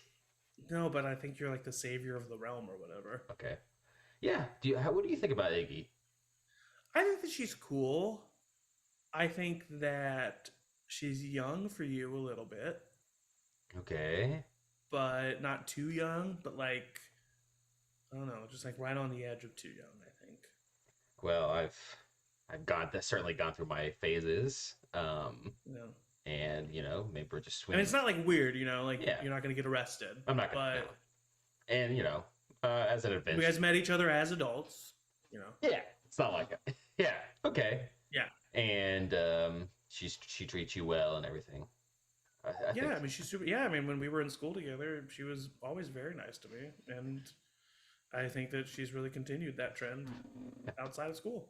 Yes, definitely. I mean, she was a senior when I was a freshman, so it wasn't a lot of time spent together. But yes, and I had no idea she went to your school. Just so we know that. Okay, no, I mean I figured. Yeah. What do you think about her when she was at your school? Was she like kind of the cool senior? I had a big crush on her. Okay. I think she's probably not going to come. Okay. And there we're gonna cut there at that scene as you continue to talk with your son, and we are going to cut back to the kingdom of Tayaroth, as Chad is currently sitting in his chambers alone with Edmund. Edmund is sitting on the edge of the bed with his arms back. Chad's just pacing in the room, ranting about one of the royal council meetings, no doubt. And then Edmund kind of speaks up and he says, "Listen, I'm I know that this is going to come across like incredibly selfish, but I was just wondering if maybe we could just not talk about the throne for like just a little bit and maybe have like dinner or something." Yeah, of course. Is that super rude of me to ask No, that? no, it's not. I'm sure I talk about it too much. Anyway, You don't talk about it too much. You don't. I felt like you and I you've been in those meetings and your nose has been in those books, and I understand. I do. I can't even imagine what you're going through, and I've tried my best to be here for you, and sometimes I feel like a failure because I feel like I'm not being here for you enough, and I just feel like there's a disconnect between us, and I just don't want that to be the case. yeah, I don't think you're a failure by any means, and I don't. And the last couple weeks have been a lot, Yeah. and I've had a lot to do, and a lot of new responsibility and all of that. Right. But I would love to go to dinner and not talk about T-Rot at all, or time, or my brother, or any of that. You know, Chad, I know it's a lot for you to deal with, and I'll be completely honest, if I could take it away from you, I would, but you're strong. Not only physically, and he kind of like squeezes your muscles. He says, but here and here as well, if not more so. And if anyone can figure this out, it's you. And Roy and Henrik, they seem to be really supportive and there for you. Still have my questions about Sila, but yeah, she's a hard one to figure out. She seems to. If I can be completely honest, sometimes I'm a little bit jealous in the way that she looks at you, but I know that your mind is where your mind is, and that's all that matters. But anyway, that's silly. One of the things I wanted to talk to you about over this dinner is the potential to really take your mind off some things. And he pulls out a scroll that is the invite to the celebration. I know that you're going to be tempted to not go to this, but I really think we should go to this. I think it'd be good for us. Would be good to see everyone again. It feels like it's been so long. You spend days upon days with people, and even a few weeks feels like a lot. Yeah. So can we go? I mean, yeah, I want to. I'll talk to the council about it and all of that, but right. I mean, I don't think they can really tell me no at this point, so. They're probably going to send some kind of entourage with you. Yeah, I'll try to see how few guards I can get stuck with, but I doubt they'll let us go alone. I mean, you're the Slayer. You don't think that you'd need any guards. Yeah, well. Well, good. Well, then let's go celebrate. And he sticks out his arm. Take it. And the two of Walk you with him. skip to dinner. And we cut away from that to find Maywin in the forest. You're sprinting around, running with Batty, and then you hear a voice kind of distantly. Maywin! Maywin! And you like kind of stop, and running through the forest is Lath. Hey. Hey, what's up? It's good to see you. I had fun last night. Me too. Cool. Is everything okay? Yeah, they sent you this here in Lavaria, and he gives you the scroll. Ooh. Are you gonna go? Is that something I can do? You should come with me. He immediately blushes. Really? Yeah. Why not? I don't know. I don't want to get beat up by your brother. And he kind of like says that playfully, really thinking that Quinn could not do that. You probably won't get beat up by my brother, but I cannot make any promises. How have you, I mean, I know we just talked last night, but we didn't really talk about anything serious. So I guess if we're going to be seeing him soon, I just want to ask how you're feeling about all that. Your brother and everything. Okay. I mean, I'm just glad that he's safe, and I'm excited to see him. It's been weird. Yeah. You said that you were worried that he's been like up to something, but you really can't quite put your finger on it. Yeah, I mean, I am. But I also feel like I know Quinn, and whatever it is, I'll figure it out. Or, I don't know. Yeah. He would tell me, I think. Whereas a part of me definitely believes that from knowing Quinn a little bit.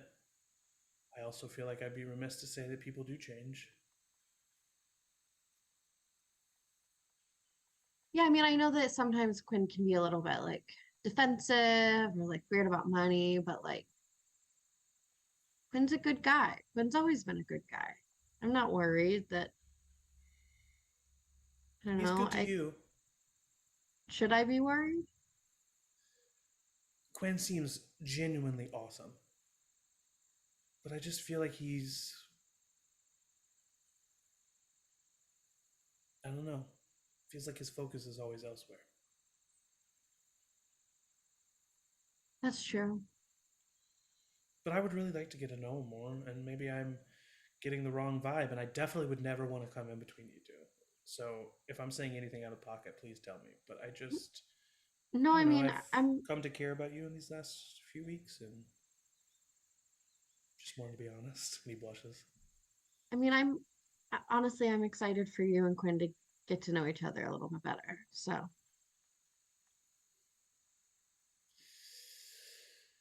cool. just give him a chance. Like I said, I really do think he's great. I just think that he's troubled. Yeah, that's true. All right, well, can I frolic with you? Yeah. Do you want to see something cool that I learned? Sure. And my wild shape rating, challenge rating went up at level 4 for a druid. So I would turn into, let's see, I would turn into a black bear. Ooh, cool. And just like start frolicking. I'll race you, and he starts running with you. And you spend a couple more days in the forest with Lath before returning to Quinn. And lastly, we see Quinn entering the den after a particular late night, practically very early in the morning at this point. And Sydney is sitting at the bar, waiting for you. Oh, hey Sid, you're early. Hey, I didn't feel you leave last night. Oh yeah, it was late. It was a gig I had to get to, late night private event. Where? Off on 73rd. It's a little bungalow down there. Basement show. Why didn't you tell me about it? It was a last second thing. They had a cancellation. They decided to call the old Quinster. Is there anything you want to tell me? I made a lot of money. I'll tell you what. These private gigs pay a lot of money. Hey Quinn, listen, you are really good at lying. So I can't tell if this is a lie or if this is the truth. I'm hoping it's the truth, and maybe I'm just overthinking things. But you've been distant and gone often, and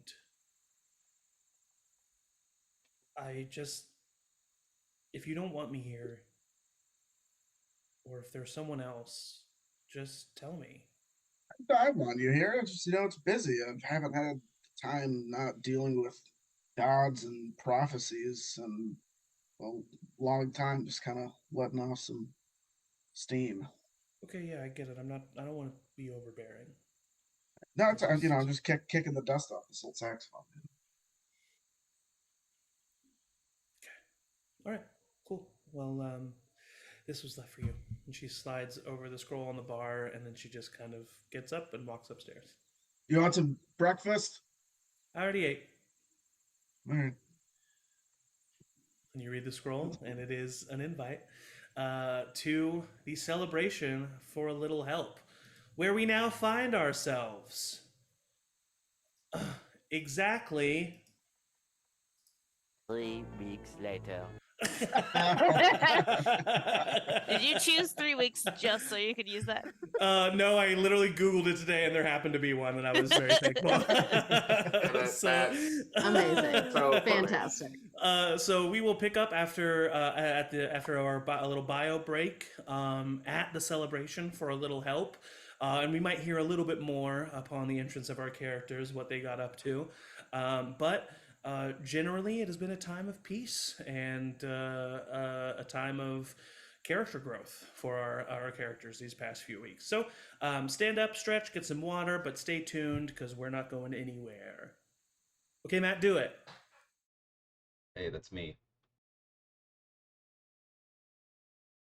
Shut the fuck up. Hey, everybody, welcome back to Charm Persons. So it's been 3 weeks since the events of everything that happened. And before we jump into the celebration of a little help, let me fill you in on some of the stuff that has happened around the world. Most of the players know about this, but just to reiterate, in Gorahold, Queen Jewel's uncle, Stag, who originally forsook his claim of the throne, steps up to rule the Dwarven city. The remaining hanged men that are found are imprisoned in the city of Barrington. As we know and learn from Quinseen, dust is running rampant in the underbelly of Behath.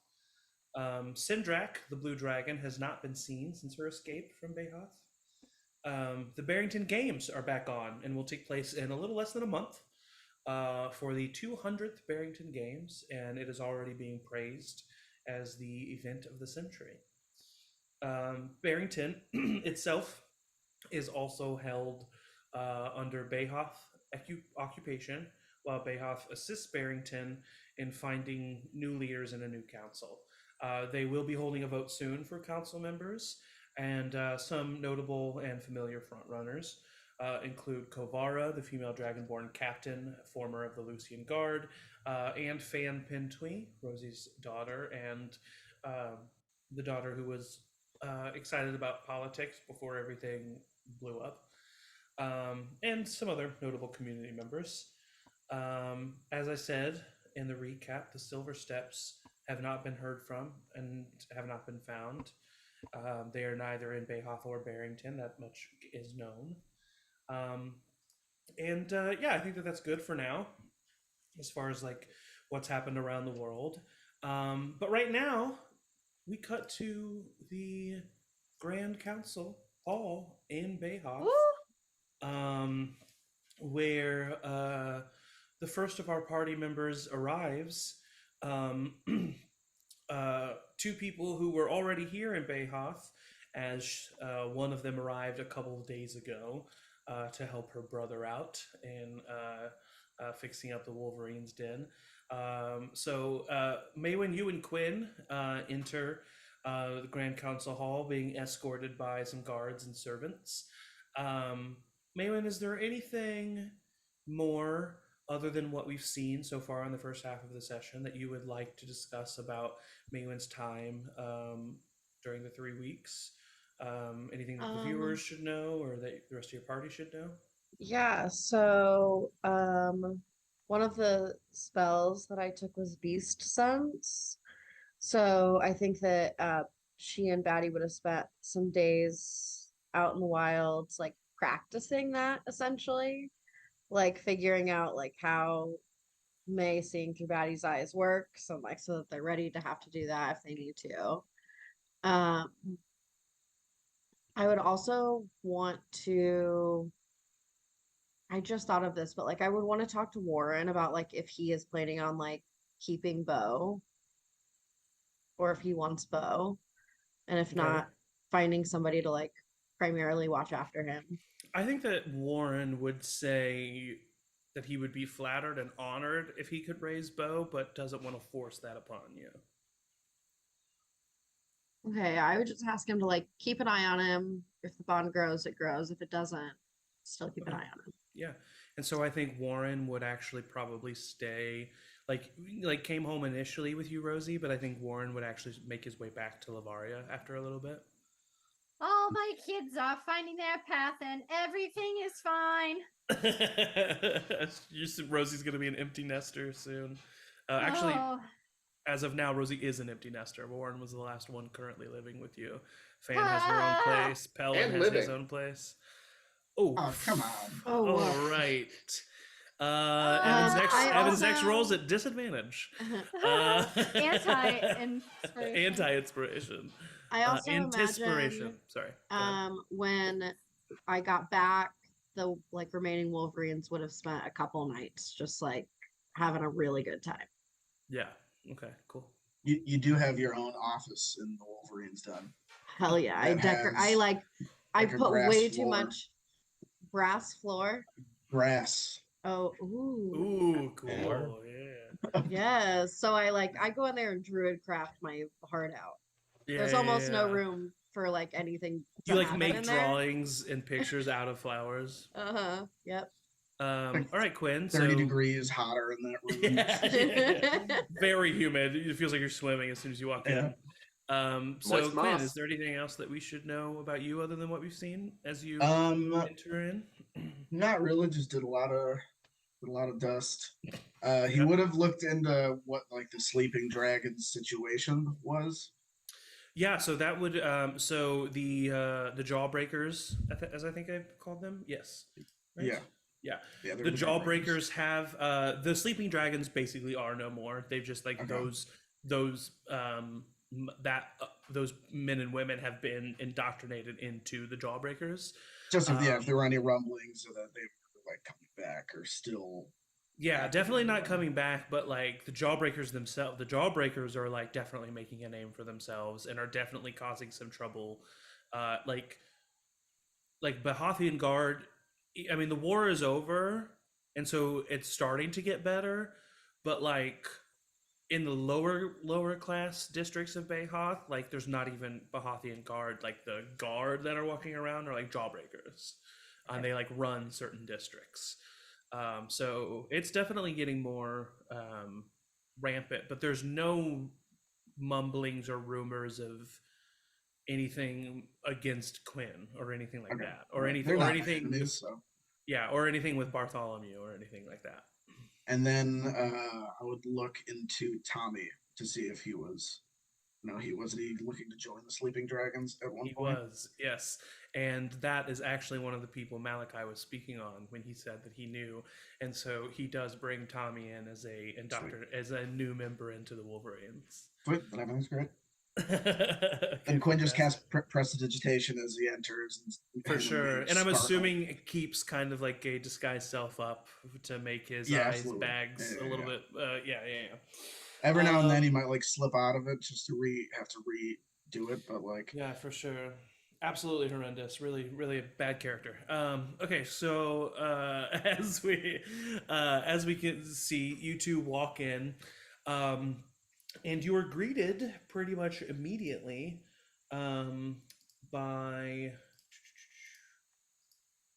a tall man with a shock of white hair, short, kind of lanky. And you've seen this man around before. This is Chancellor Rupert Corinth. And he approaches and he says, "Hello, the Silver Step twins in the flesh. It is a pleasure to meet both of you." And he extends his hand. An honor and a privilege. He shakes your hands. "No, please. The privilege is all mine. You have saved thousands of young lives, potentially, by ending this war. It is an act of heroism that we have not seen in this century, and I do mean it. I do. We are utterly and graciously at your thanks." It was mostly her, and I'll point to And young Maywin, it is a pleasure to meet you as well, of course. Yeah, you too. You see standing next to him is the dwarvish ambassador or council member of Bayhoth, Priva Rockstone, and she says, "Right, it's good to see you both again." And normally there would be a well, you will see another council member who actually you have not met yet. You heard about him through Priva, but you see Alistair Corvo II, the son of Alistair Corvo. He meets you all there, and he says, "It is a pleasure to meet all of you." And you see that he is a little bit internalized and shy, but he meets you both. And there normally would be another council member, but Samuel Norvind is currently in the stocks and has not been replaced yet. So all three of them greet you, thank you immensely, and as they are doing so, the other Bayhoff local enters. Morton. Can I cast that whatever telepathic bond on all of us just before the party, so we have that going for at least the first hour? Well, you haven't met everybody yet, so everybody's meeting here. Okay, then I'll wait to do it. So Morton arrives next. Morton, did you bring anybody with you? If you asked Malachi, he would say no. So did you bring anybody else? No. I Okay, just showed up. And then, is there anything else that we should know about Morton over these last few weeks other than what we've seen? I mean, they haven't really seen much of him except for he disappeared to Bayhoff pretty quickly. So yeah, I haven't seen much. He still looks like a little vampire. He definitely, unbeknownst to everybody, stole a little bit of some vampire chic from Wolfram's place. So he's like in nice vampire clothes. Yeah, looking a little bit more stylish. Yeah, because it's like it's a party, and so he's there. But he's still like, he's underneath that. He still's got his armor and like his daggers, and he's got his sword at his side, just because he's like, I don't. Of course, yeah, and they're not requested to be removed from you either. Yeah, so. he just walks in very much like this party. Last time there was a gathering of council people, fucking dragon was a thing, so he's gonna be ready for anything. And walks in with he's got his hood on, his darkness hood, but as soon as he walks in, if it's evening now, right? It is, and it's candlelit, so he pulls down his hood of darkness and looks like the chikiest of vampires. So that's like the only thing that's different. He walks up to Quinn. He says, Quinn, good to see you. He holds out his hand to shake. You're muted, but it sounds nice. Morton, get in here, buddy. All right. I was trying to see if there was anything I could investigate to see if I know you're addicted to dust, but I don't think there's a reason. Good luck, buddy. The Chancellor comes up to you. Morton Quincy, it is a honor, sir. And he extends his hand. Ah, good to see you. I only saw the back of you last time I was here. I am so very thankful that you found the mole in our midst. And to think that I had just been with him moments before you discovered this betrayal. Yes, you would have watched him. We would have watched him die by a self-made glass of, I guess, acidic poison. To think of the horror. Thank you for everything that you've done. Not only then, but of course, ending the war, your part in it, and just truly being a role model to all of Behothian citizens. I do my best, sir. Of course, I do my best. And as you are talking and catching up with the Silver Steps, the next person to enter would be the next closest to Behoth, which would be you, Matt. So Flint enters in with Shale and Iggy. Yeah, I would. Okay. I would. So Flint enters with Shale and Iggy. And other than what we've seen or talked about, is there anything else that anybody should know about Flint over these last few weeks? He looks a little bit better shape, I think. And this time he's now that he's got like a steady relationship, he's really taking the time to take care of himself. He walks in proud, arm in arm with Iggy and a hand on the shoulder of Shale. And you see she's glowing. She loves this. Nice. And would be excited to introduce Iggy to every single person at the party. Yeah. So you all see your friend Flint enter with Shale and a person you are not aware of. I do whisper to Mayo, she looks a little young.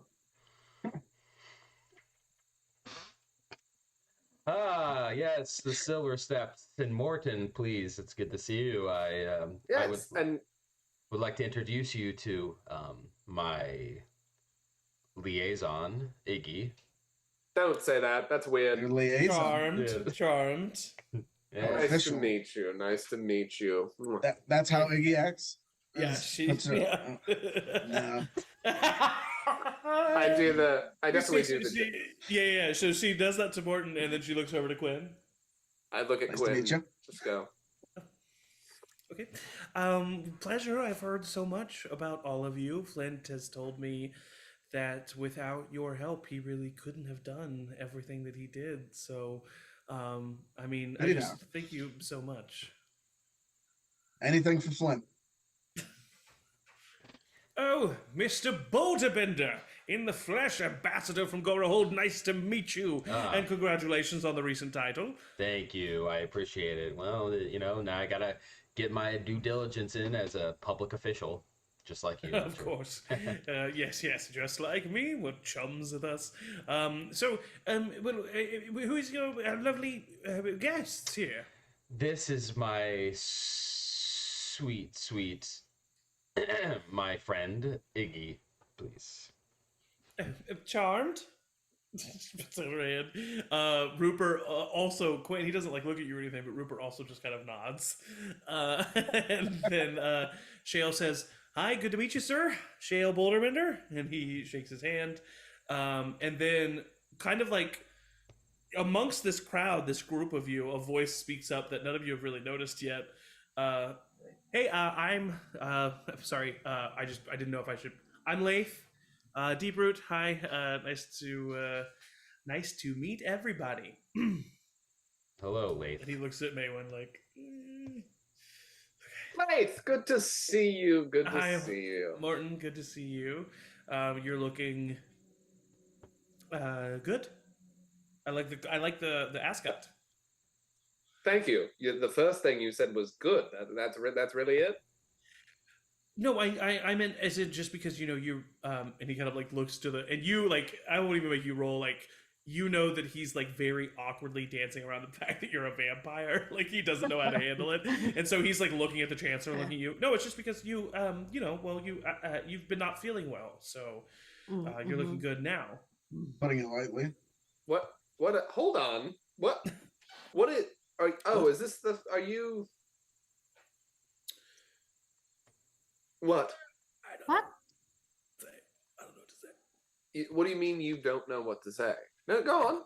I mean, I don't know. I mean, I'm not in front. I mean, Morton, why are you being an asshole? Yeah, Morton.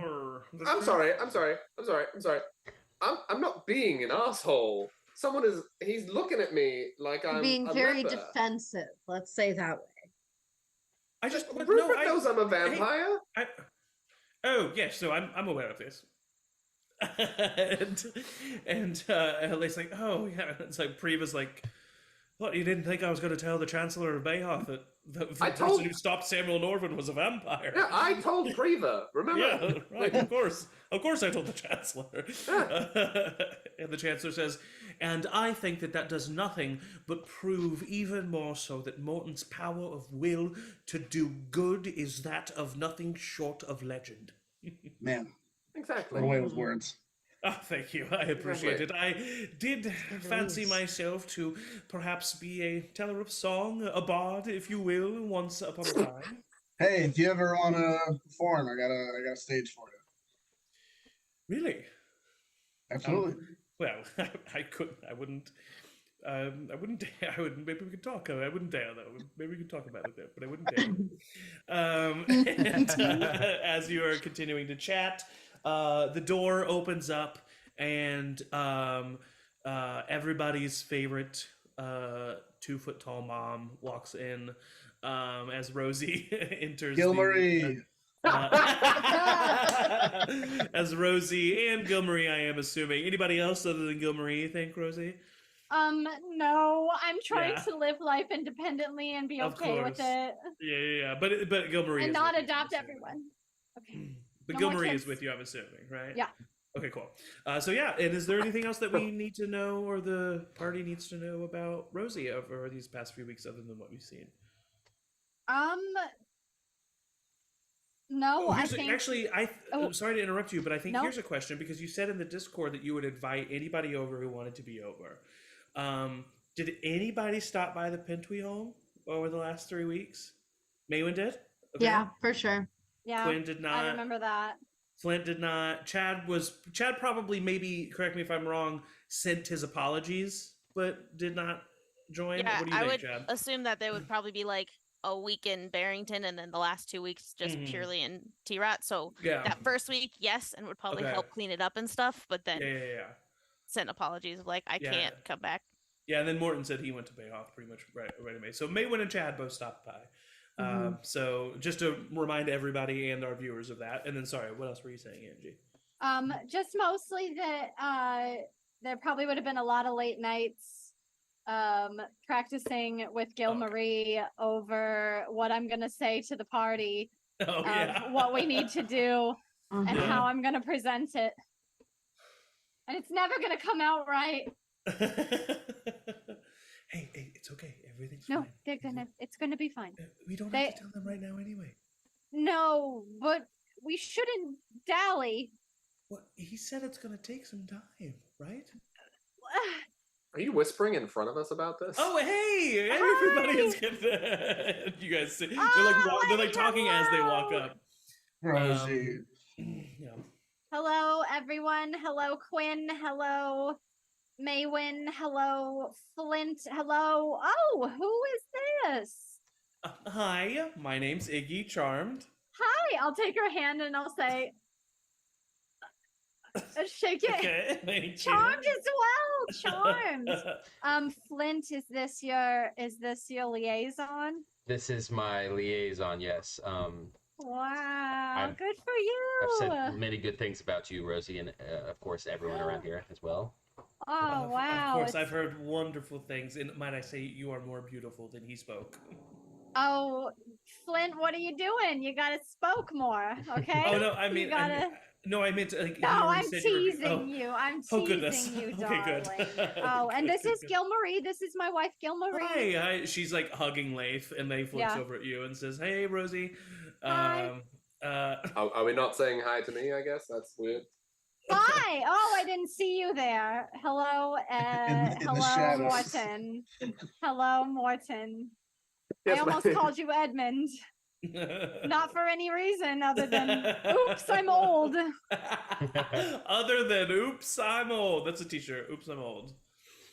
All right, and as you are all talking, the doors swing open, and loudly you hear, "Welcome the King of Tayaroth, Chadwick Plinth," as like a servant of Beoth, like just thinking that is like flabbergasted by you entering and like saying that.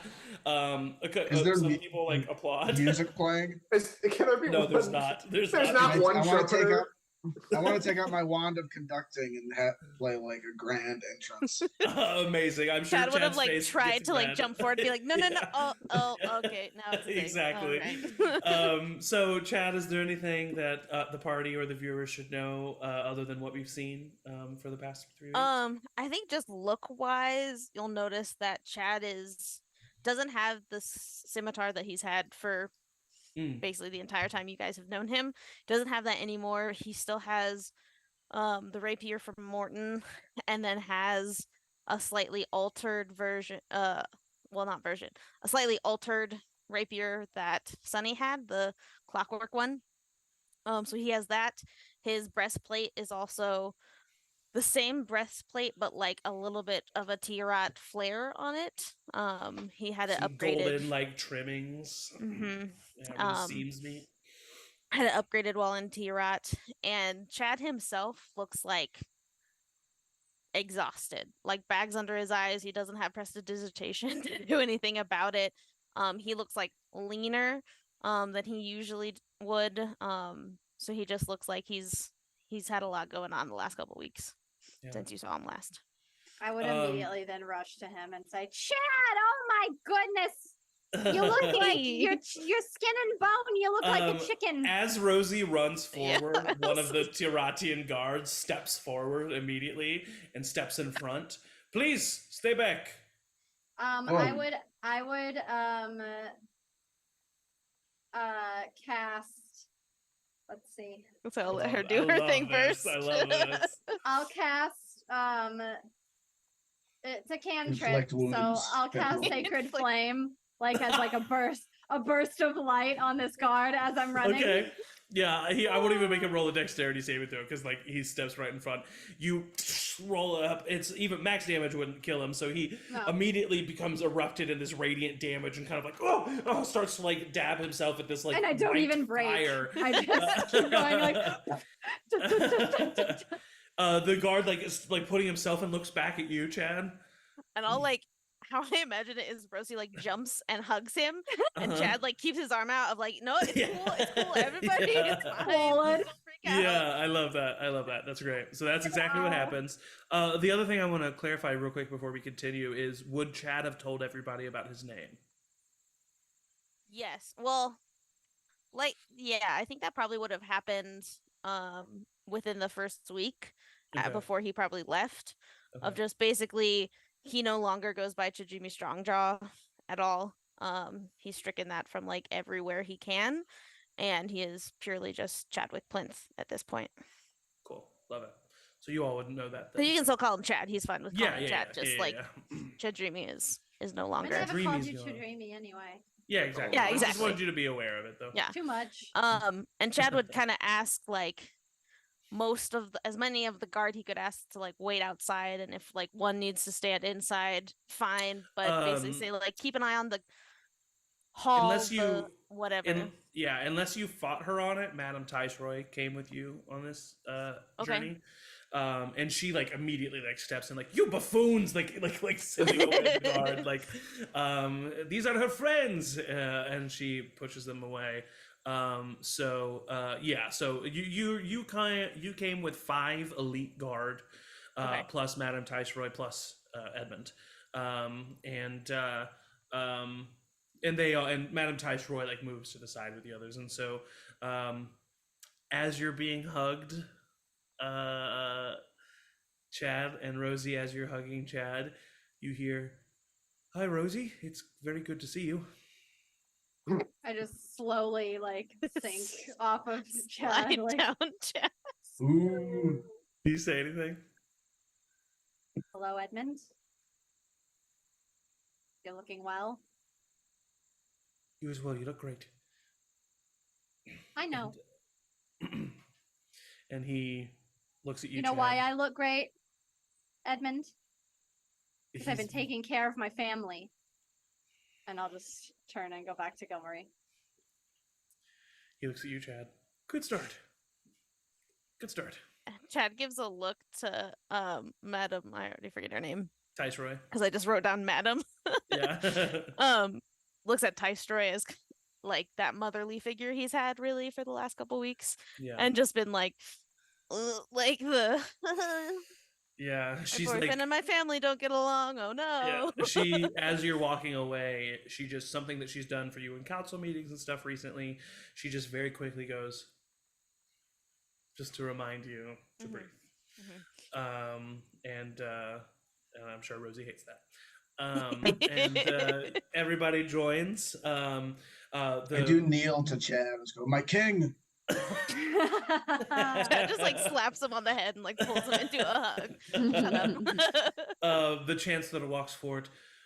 King Plinth, it is an honor to meet you, Your Majesty. And he bows deeply, doesn't stick out his hand, bows deeply, and then says, thank you for honoring us with your patronage. And I will only now begin to sing my praises of the weekend in saying thank you so much for everything that you have done for us.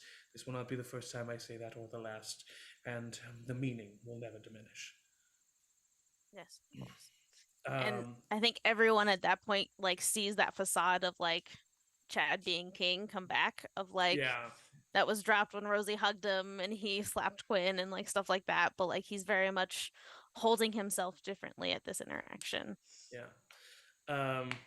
Edmund looks at you, Quinn, and says, hi, Quinn, good to see you.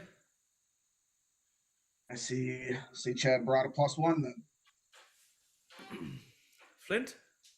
Hi, yes. Have you met my paramour? Hi, I'm Iggy, charmed. Edmund, wanting nothing but to please anybody at this point, grabs Iggy's hand and kisses it, and then says, oh, it's lovely to meet you.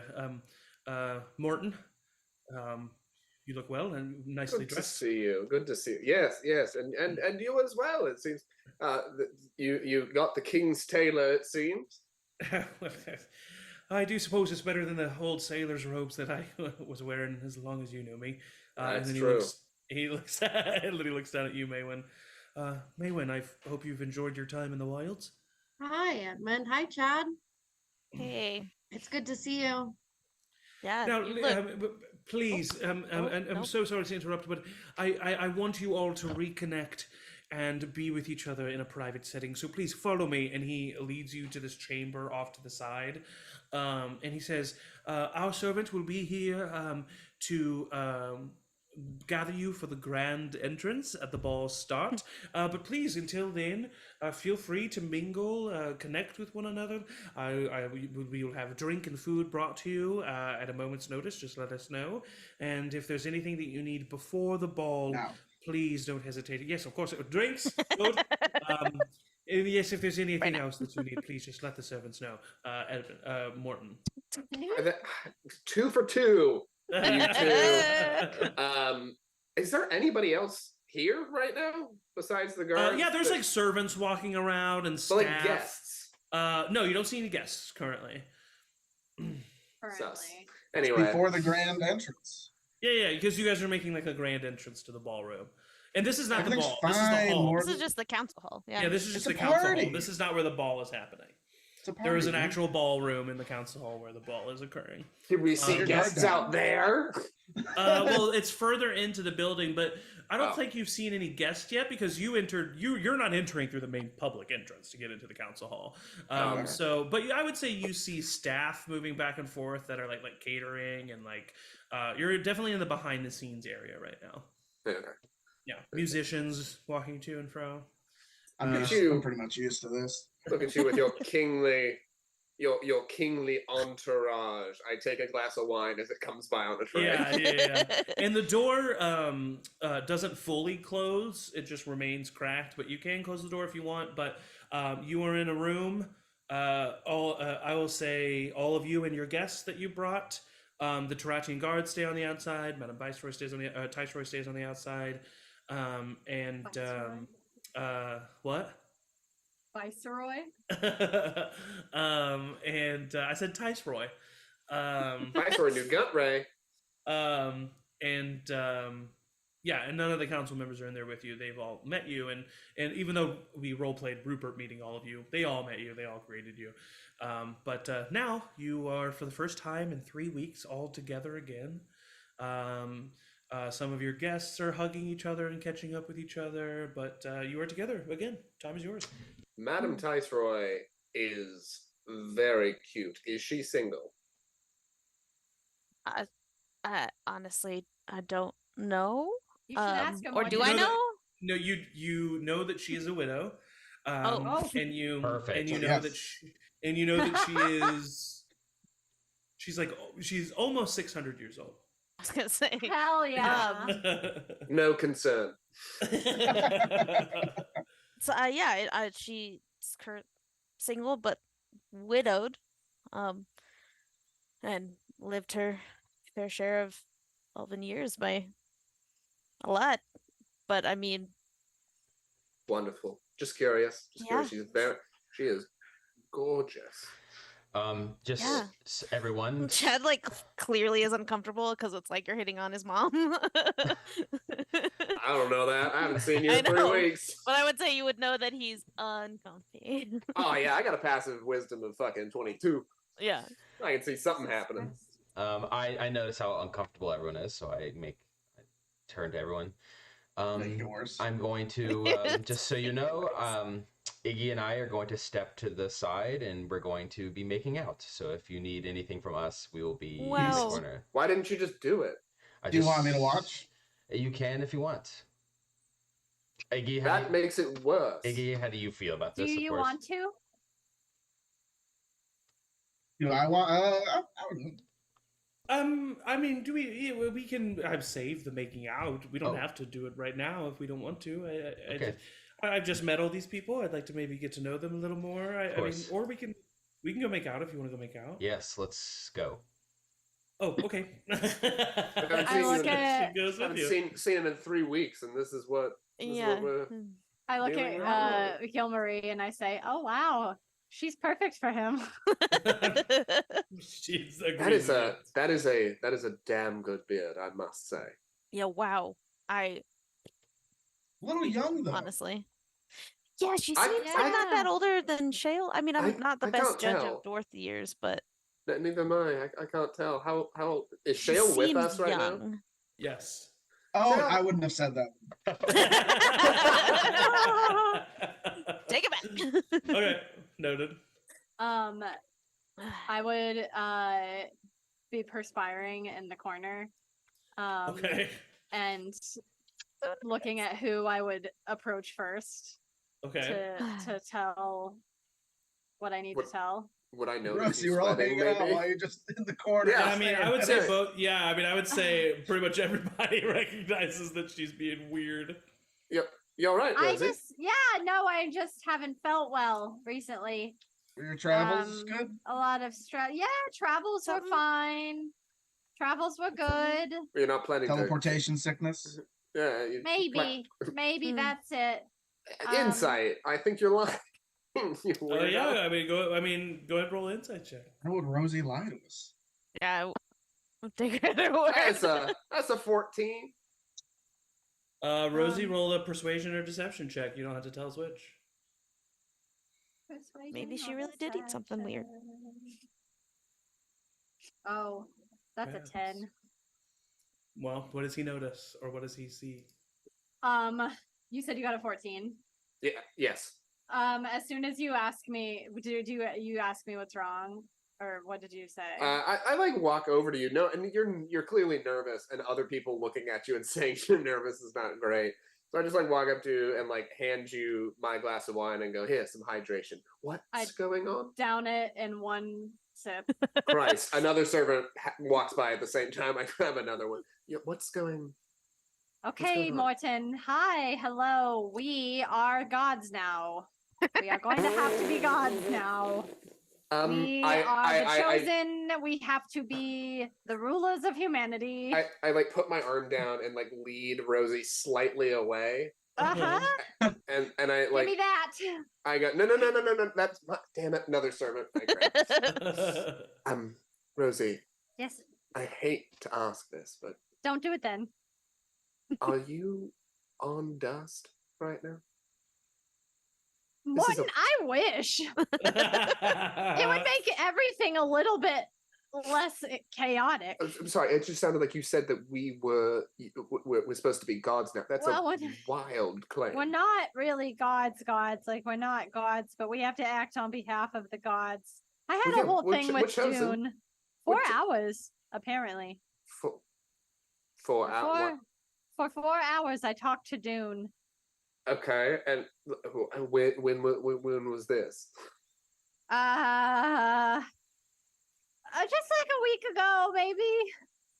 And I've been sick about it ever since because I didn't know I was going to tell you all because we finally all have some peace and Chad's really busy and Flint has a new family and Maywin has found herself in the woods and I don't know what the hell Quinn's doing, but he seems pretty happy.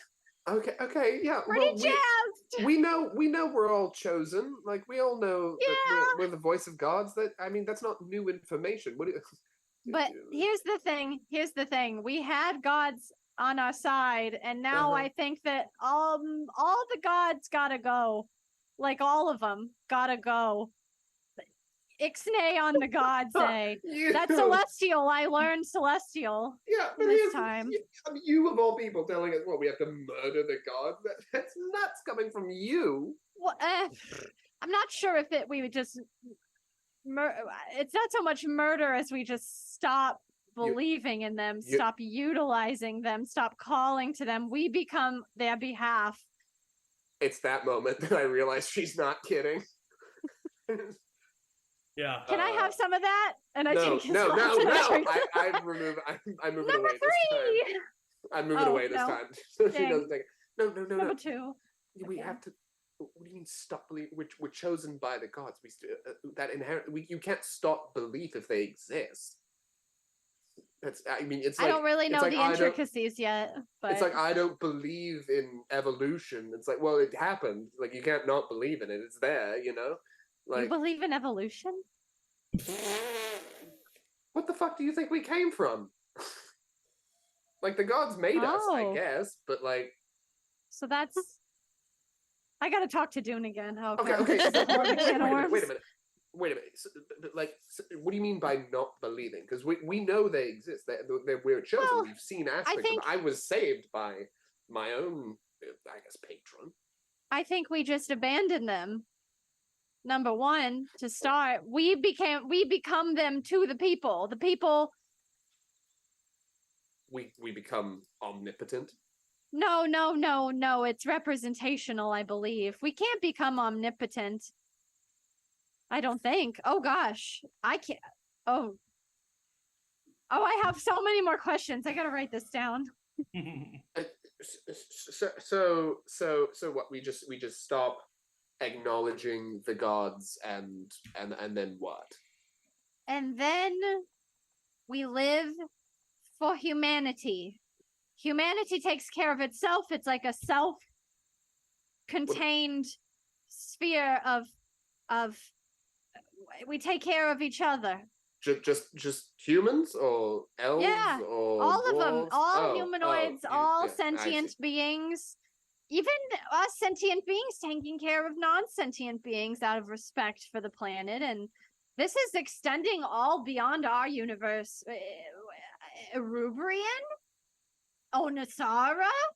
Everywhere. This is intense. This is big, Morton. Yes. I can't believe I'm telling you first. This is wild. No, it's fine. It's fine. I'm glad that you told me first because I can act as a translator because you're sounding like I want whatever you're having. You know what I'm saying? You know, I feel pretty crazy.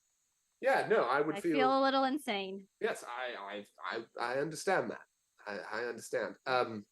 Why don't what do you want to take a brief lap around here and then we'll both go and tell the group, or do you want me to go tell the group so you can just kind of breathe it out for a moment?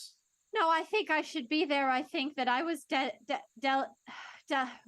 I just really quickly?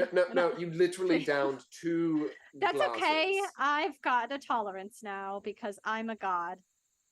Okay, you see how that sounds not... Well, I'm trying to meet myself halfway here, you know? What does that mean? Like self-confidence.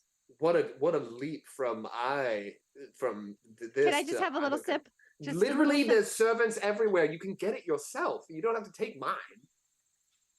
Okay. And I'll do Rosie, a lap. can I actually talk to you for a second? Oh my god! As I see her fighting for wine. Oh, Dunes. Okay, hello. Chad, I got this. Chad, I got this. Chad, I got this. I know. I'm the one. Morton. God, I'm the one. Yeah, sure.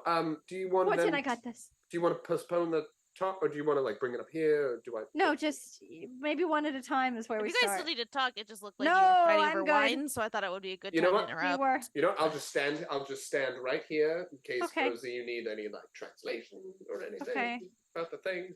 Okay, and I like turn my back fully to Morton. What's up, Chad? This isn't a good time. It's great. Wait. It's great. Let me. Okay, what's up? Okay. Yeah, I'll get Morton could hear this too, but so I know way back when, over 3 weeks ago, you kept talking about, trying to contact our gods and stuff. Oh boy. And I finally did, kind of. Not really. Oh, great. I love this game. I lean down to Rosie. This is good. Natural segue. This is good. Yeah. And I just keep giving you guys weird looks. And sweating. And it was I'll take out a hanky. Here you go. Having to change, I think. Yeah. Because she's not been included in any of this, I really just think she's over the corner just stuffing her face. Yeah. Maybe talking. But yeah, it was weird. It was like a dream, but like the dream you kind of also immediately forget, but like what happened, but not fully what happened. But basically, Thander, I think, came to me in a dream and said he was super weak, and so he couldn't really do more than that. But that's why he chose me, and that I gotta remember it. I read it so many times. I'm immediately forgetting. Is it he chose you to carry on for him? I don't know if it was that. He just said that he chose me because he was weak, but I was strong, kind of thing, and could help. But he did say that something about like a new path that we have to go on, and something about like also it's an independence thing for like not only just like me, which is I'm still trying to figure out, but also like independence for humanity. Yeah, and then keywords. There you go, right over the plate. It's right over the plate to you. Perfect. Yeah. Knock it out. But yeah, and then he said to come and talk to you about it. So great. Thank you, Thanda. Absolutely. This has made my job so much easier. So yep. Okay. We talked to Dune for a long time, longer than I've talked to probably a lot of people. We did. Who? You? And... Oh no, me. Oh, just you. Okay. Yeah. But yep.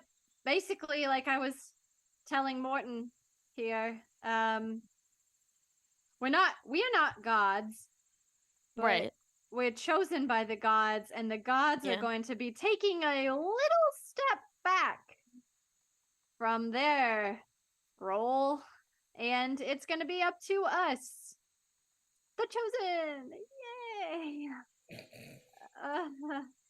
A step back, like they're peacing out. They're dipping. It's up to humanity. They're just abandoning everything. Yeah, the whole like bringing back the good, it's like a slow burn. I think. Bring back banished all of them. All of them banished. We got to get them out of here. We're supposed to banish. Yep. All the. We're being asked to banish all of them. Banish it. Why? Why though? What? Sometimes it's good to try new things, sometimes stuff hasn't been working for millennia upon millennia upon millennia, and then you get tired of fighting it, and so you just take a new route. And I think this is a new route. I think like corporate restructuring or something. I don't know. And you really think that the world would be better without Dune? I mean, how much worse could it be? You know, a lot. What we have heard of, like the blight and everything. I mean, I think that it's not so much a matter of how much better the world could be without him, but how much he has left to give. Oh. And how much they all have it left to give. So it's like an assisted euthanasia kind of thing. Oh boy. Oh boy. You know, that's a really good way of putting that. I think that's how. So on the next take of this, when we tell other people, I think that's a good way of. Oh, that's a really strong going about situation. It. You know? That's a really strong verbiage. I think it will because be evocative. I think it will be okay. Then maybe not that. Point. Maybe more assisted retirement. Retirement. While this is happening, and while you guys are trying to find the correct phrase, we could roleplay this all day. Quinn, we didn't roleplay this earlier, but I'm assuming Sydney came with you, correct? Yeah. Yeah. So Sydney's with you, and she's talking with you, and you are approached by Edmund. And he says, "Hi, Quinn. I was wondering if you could do me the favor of just giving me 60 seconds of your time." Yeah, absolutely. All right. What do you need? I can help you. And he looks at Sydney, and she just stares at him. Then he kind of nods, and he says, "Right." You can. Could you give us a minute, Sydney? I'm sorry. She looks at you, and she says, "Okay, no." She looks up at Edmund. Sorry, man. There's nothing I can do. Edmund says, "No, I understand. And he says, "Right, listen. You saw what I did is unforgivable. That is your right to do it. I can't change your mind on that, and that is my cross to bear. However, I am in love with Chad, and I want to support him in everything that he does, which means you will be seeing me. And so I just wanted to genuinely ask you what you want from me, because I can't leave, and I'm sorry I can't give you that. But if it's just simply not ever talking to you, I can grant that. But I just genuinely what do you want?" I don't want anything from you, Edmund. Not in a bad way. I'm not like I don't want you to talk to me. Just be fucking cool, man. I don't know how to say it. It's a pretty good way to put it. I know that this has been more than 60 seconds, but I just want to say I am sorry for what I said. I know. I was angry and hurt, and I lashed out, and I'm sorry. I hear you. Before I die of a heart attack, I'm going to walk away. And he walks away. And he approaches you, Maywin, and he sees you talking to Laith, and he says, Maywin, hello. Right, hey, it's good to see you. Just wanted to check in and see how you two are doing. Good. How are you? How's Chad? How are you with things with Chad? I'm just really trying to be there for him, you know. But it's been hard. He's poor guy. It's a lot to put on his shoulders, and I feel like there's only so much I can do. I wish I could do more. And he just, I don't know. I wish I could give him answers that I can't. But he's staying strong, and I think that he truly will do what's best for his kingdom. That's crazy to say. But yeah, I just wanted to apologize for everything that happened the last time we spoke. I know that you were somewhat on my side, but still, I behaved like a child, and I apologize. Thank you. And hey, don't take Quinn too personally, okay? Right. Well, I mean, I do kind of deserve it a little bit. After that last one. I didn't deserve it before that. And he says that kind of like with a chuckle. Right. But the last one was kind of bad. And I do tend to make situations about me. That's something I got to work on. I think it's weird when you spend a good chunk of your time imprisoned within your own body. Yeah, I can see that. And so when I regained control, I was kind of very possessive over my thoughts and feelings, if that makes sense. Right. Anyway, I heard you can be a bear. Can I see it? I can be a bear. I'll do it. He loves it, and he basically you can't speak to him, but he puts out his hands as if can I scratch you? And you nod, and he gives you some scratches. And as I'll this just is stay happening, a bear for a while. I was about to say, as this is happening, there's a gasp at the front door of the chambers as a servant is like, oh, well, yes, I was told to expect. So maybe, at least it's not a brass dragon. Pleasure to pleasure to meet all of you. My name is Bartholomew, and I would like to firmly give you my thanks for everything that you have done for the Balthian Empire. And if I could, I would love to be your introductory. I don't know why I said. I would like to give you your introductions. Emissary. Your introductory emissary. Good job. Actually, called a herald. I would know that a little bit. Oh, you would know that. Oh, literally! Did you not hear my herald as we entered before I stopped? You want that, and you know it. I didn't, but I'm saying that's his title. Good. He is a herald. He travels with his own herald, man. However, I unfortunately cannot be your introductory emissary, as another has taken that duty from me. But I've been told that you will very much appreciate his presence. And he moves to the side, and stepping into the room, I'm scared. Purple skin, long white hair, with a lute slung around his back. You see Brick Yilsor, the drow from the city of Kenor, who you freed. He sees all of you, and he says, hello, it's good to see you all again. Hey, oh my God. This guy right here. Help in the flesh, man. I've heard so much about everything that you've done, and I just gotta say, it's been so good to be a small part of that story. We haven't seen you in 15 years. What you been up to, man? Right, doesn't seem like that long to me, I guess, but right now the city of Kenor is doing great. The prince took back rule, and it's we've slowly but surely gotten rid of Vizax's followers, and it's been bang on, to be honest. And my sister's doing great. I've picked up a few, and he winks over at Quinn, picked up a few tips here and there, and I've been doing pretty good for myself. And you see that he's pretty well dressed compared to the last time you saw him. And as soon as I heard that this celebration was happening, I reached out to the powers that be, and I'd be remiss if I wouldn't be here to celebrate the people who freed my city.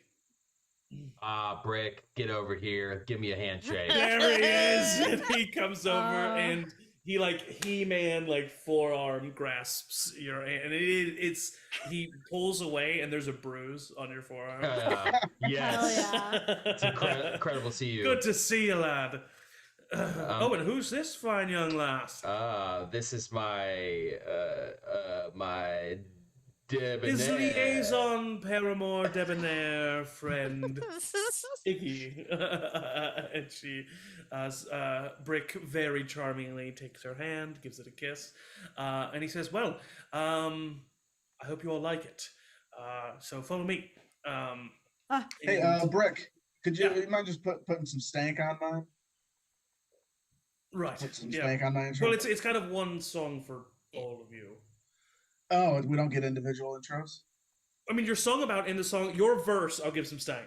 Thank you, I appreciate it. It's literally a party about us, and you think you need more stank. He also leans over and says, "By the way, I would be honored, Key of G." And he walks out, and you are all taken to this grand ballroom. Not a battle map. Fighting pit. With a battle map. Lair of a dragon. Here we go. All right, you guys, come on. No, it's great. It's great. The way he said that. Music is playing, and you hear people behind the doors, and he looks at you and he says, all right, let's kick it off with a bang, shall we? He spins his lute around, turns around, kicks the double doors. They swing open. Yes. Immediately, just like Fall End, these like fires with these giant mirrors form spotlights right at the top of the stairs, and then Brick just goes into this big song, this ballad of little help that he wrote. He speaks of all of you and your innate abilities, Rosie's caring maternal instincts that can turn on a dime to release a fierce warrior, Quinn's charismatic ballads that have within them the power of magic themselves, Flint's stalwart constitution that represents the best of Gorahold, Chad's fierce combat ability that led to the ending of a war, Morton's finesse and agility in times of stealth and strife, Maywin's amazing abilities to adapt to nature around her, enjoying wildlife in and so transforming into wildlife. Edmund is also Edmund wouldn't have been sung about because Edmund was not there for the city of Keenor. I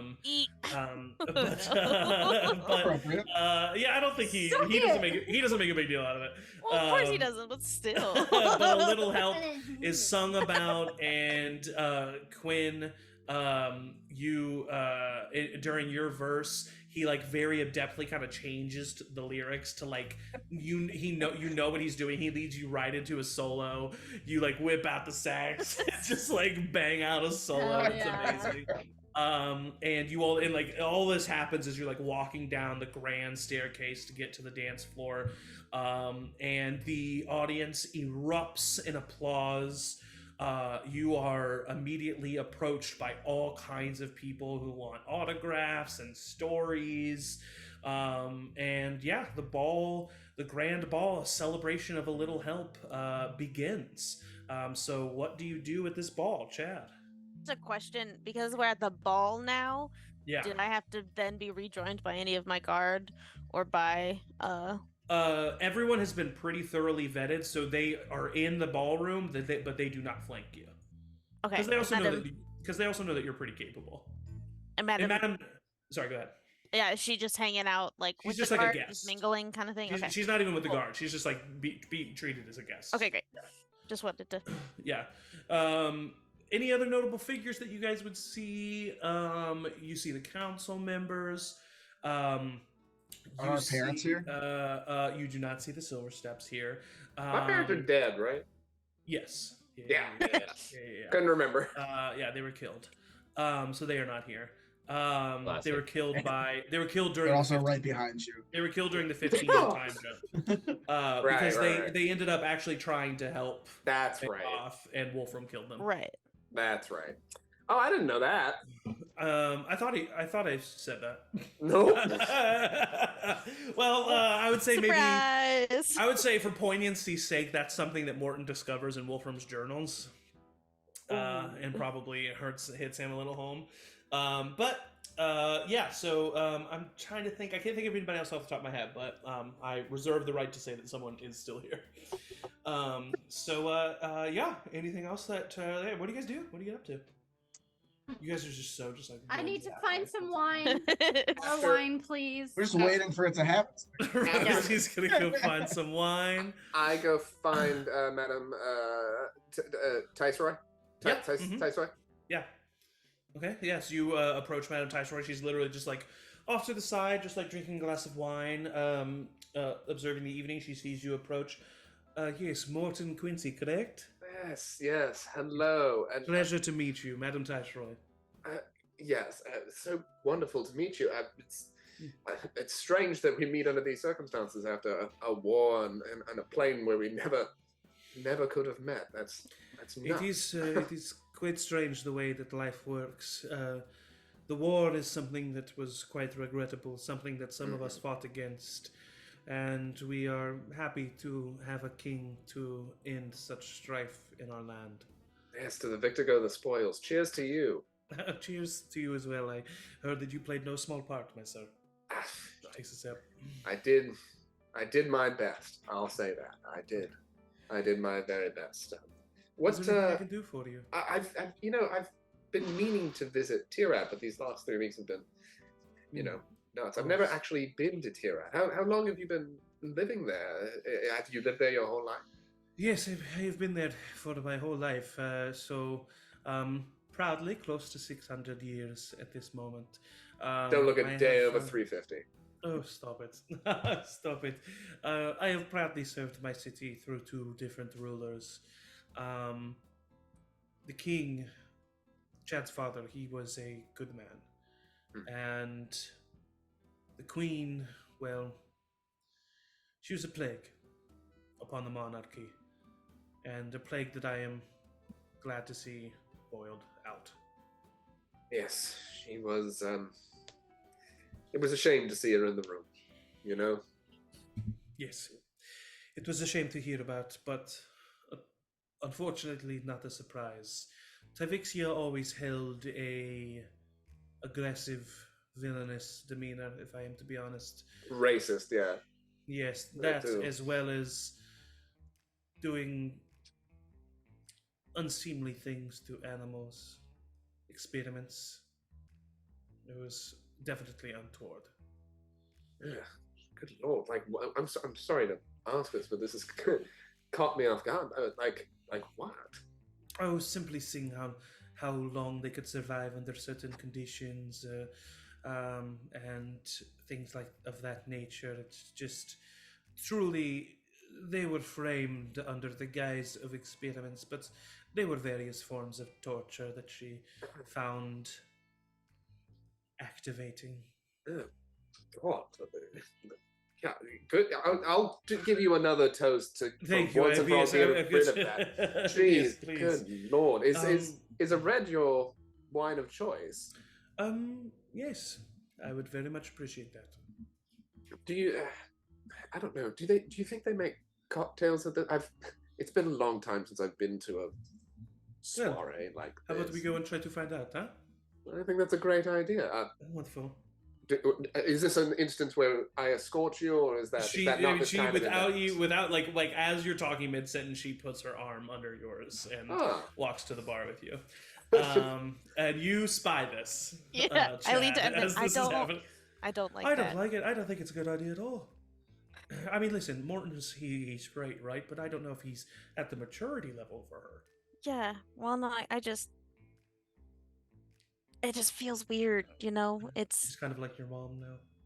I like a little. Don't say that too loud. I'll look around for Rosie. Right. But so, hey, it went pretty well with Quinn, actually. Oh, really? Yeah, right. I saw you guys talking. Which also we need to talk about what Rosie and I talked about, but. Oh, I also needed. That's what I was going to ask you. Is that? Do you think Rosie is in a good place tonight? Like a good place for me? No. No, you don't think so? Oh, okay. All right. I wonder. Is that? Why do you think that? I told her the thing about that I told you about Lathander and the dream, right. And and of course. Oh my gosh, what'd she say? So we didn't really settle on like a good short one-liner for it yet, but right. Basically. It seems like all of these gods are pushing us towards kind of getting rid of them to let humanity just be and let those that are good, like the chosen, lead humanity into the future and goodness. Right, and what does that look like? I don't know. Right, good. Yeah. Okay. But yeah, Dune kind of confirmed that part of it with which goes along with what Lathander said about independence of just Okay, right. Okay, right. Okay. Yep. But things You're were a king. good You're a with king and a Quinn. god. Yep. I don't know. Right. I don't know about You're a that. king and a god. Right. No, that's what I'm hearing. A king and a god, and I'm a fat former sailor. Okay. No, All right. hey, Well, listen.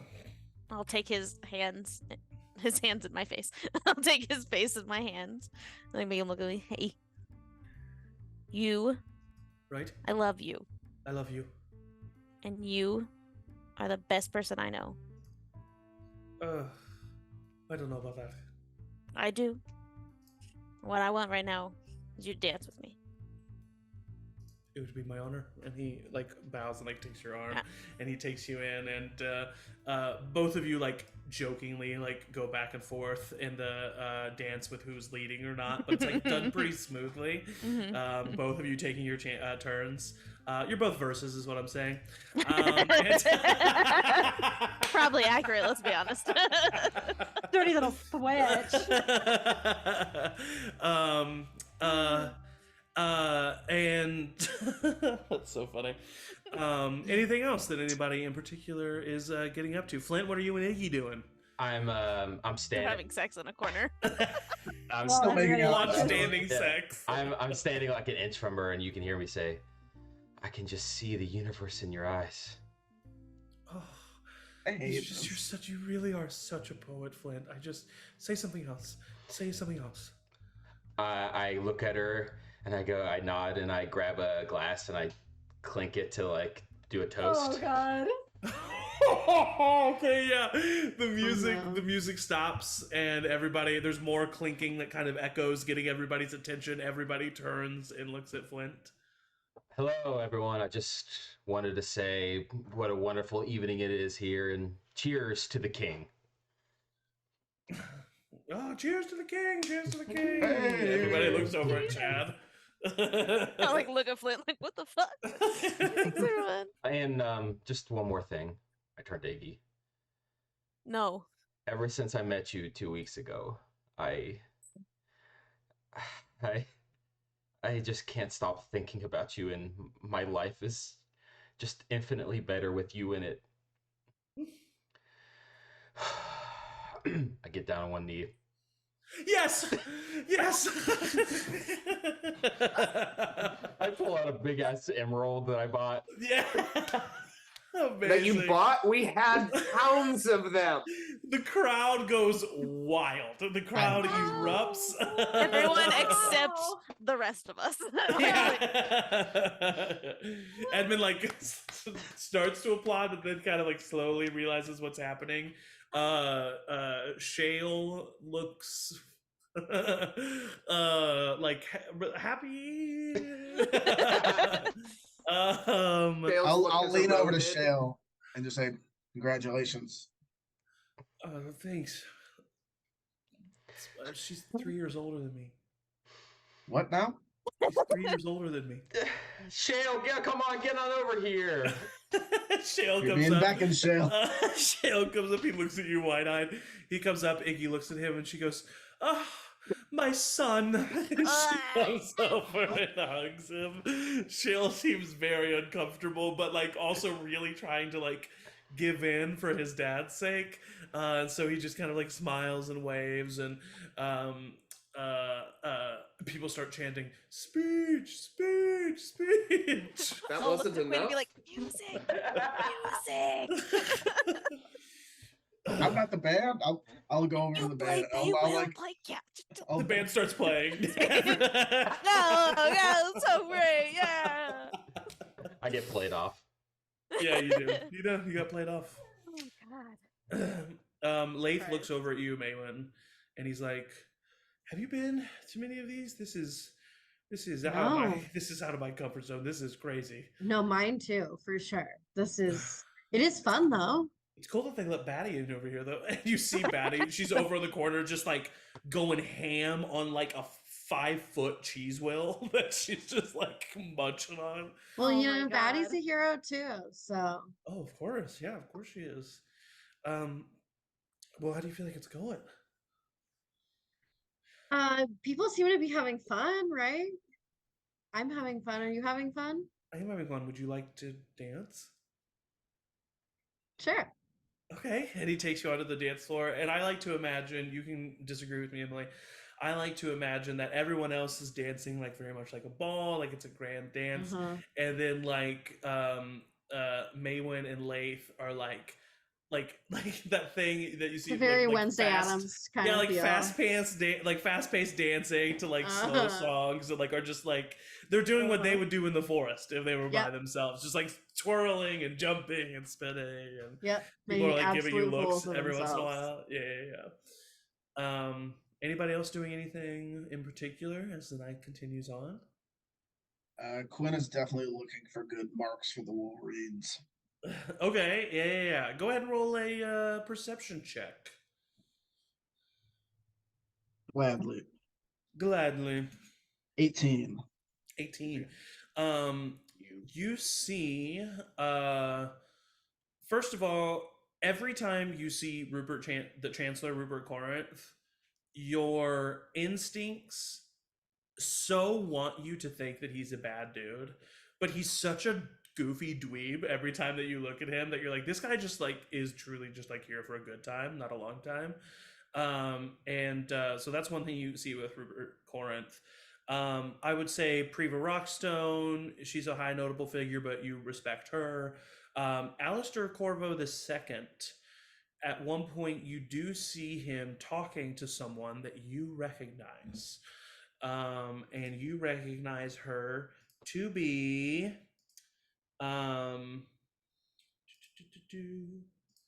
Sarah Starr from The Mist, who are the lead distributors of dust. And you see her in kind of like a long ball gown, and so you do see him talking to her. I might have to talk to her later, but I definitely clocked that. Can't imagine what about.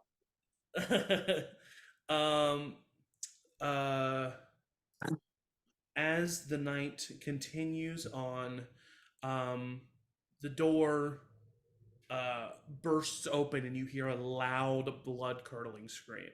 The music immediately stops, and everybody kind of like gasps and turns and looks over to the double doors at the entrance.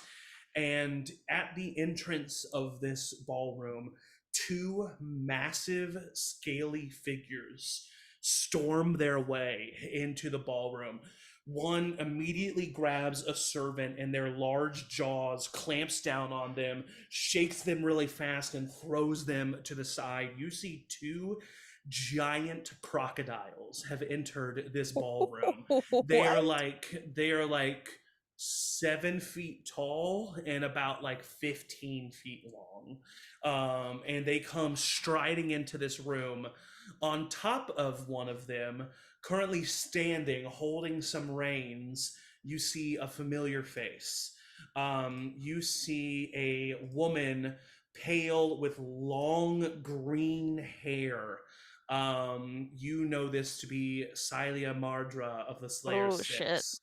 And she looks different than the last time you saw her. Her veins are Is it the crocodile? Her veins are like green and pulsing. Her eyes are glowing emerald. And she just looks like a lot more intense. Standing on top of the other croc, not holding in any reins, just like standing there, staying stout. You see another familiar face, an old human man, Broak Postra, from the Slayer Six, just teeming with veins and muscle, also looking a little bit more intense than the last time you saw him. His eyes are completely black, no whites. He looks like he's like last time you saw him, he looked pretty naturally muscular. This time it's like dudes on steroids is like the vibe that you get. Like he looks real beefy. The crocs like snap at a couple people. People are screaming. People start like pushing themselves to the side. And Cilia at this moment speaks up. And she says, "We are here for a little help." and they like stride forward. Well, we could provide that. I'm in the right place. What do you do, Morton? Cast before I approach. I cast Shadow Blade.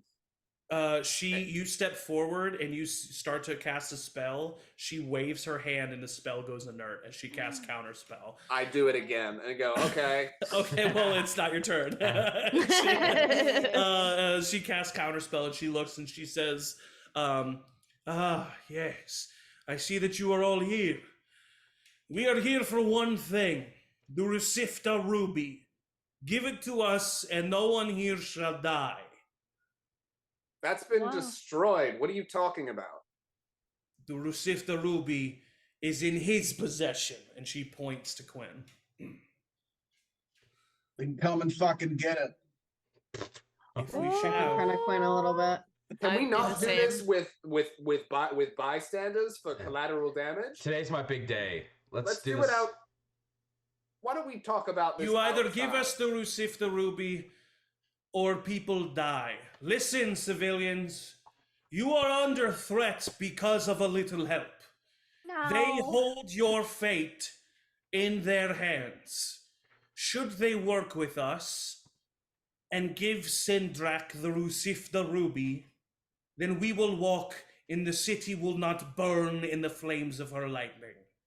Should they not give us the Rusifta Ruby, then the entire city's destruction is on their hands. What'll it be? It's an awful lot of words to say. You're going to burn down the city because we won't give you what you want. The Chancellor kind of steps forward.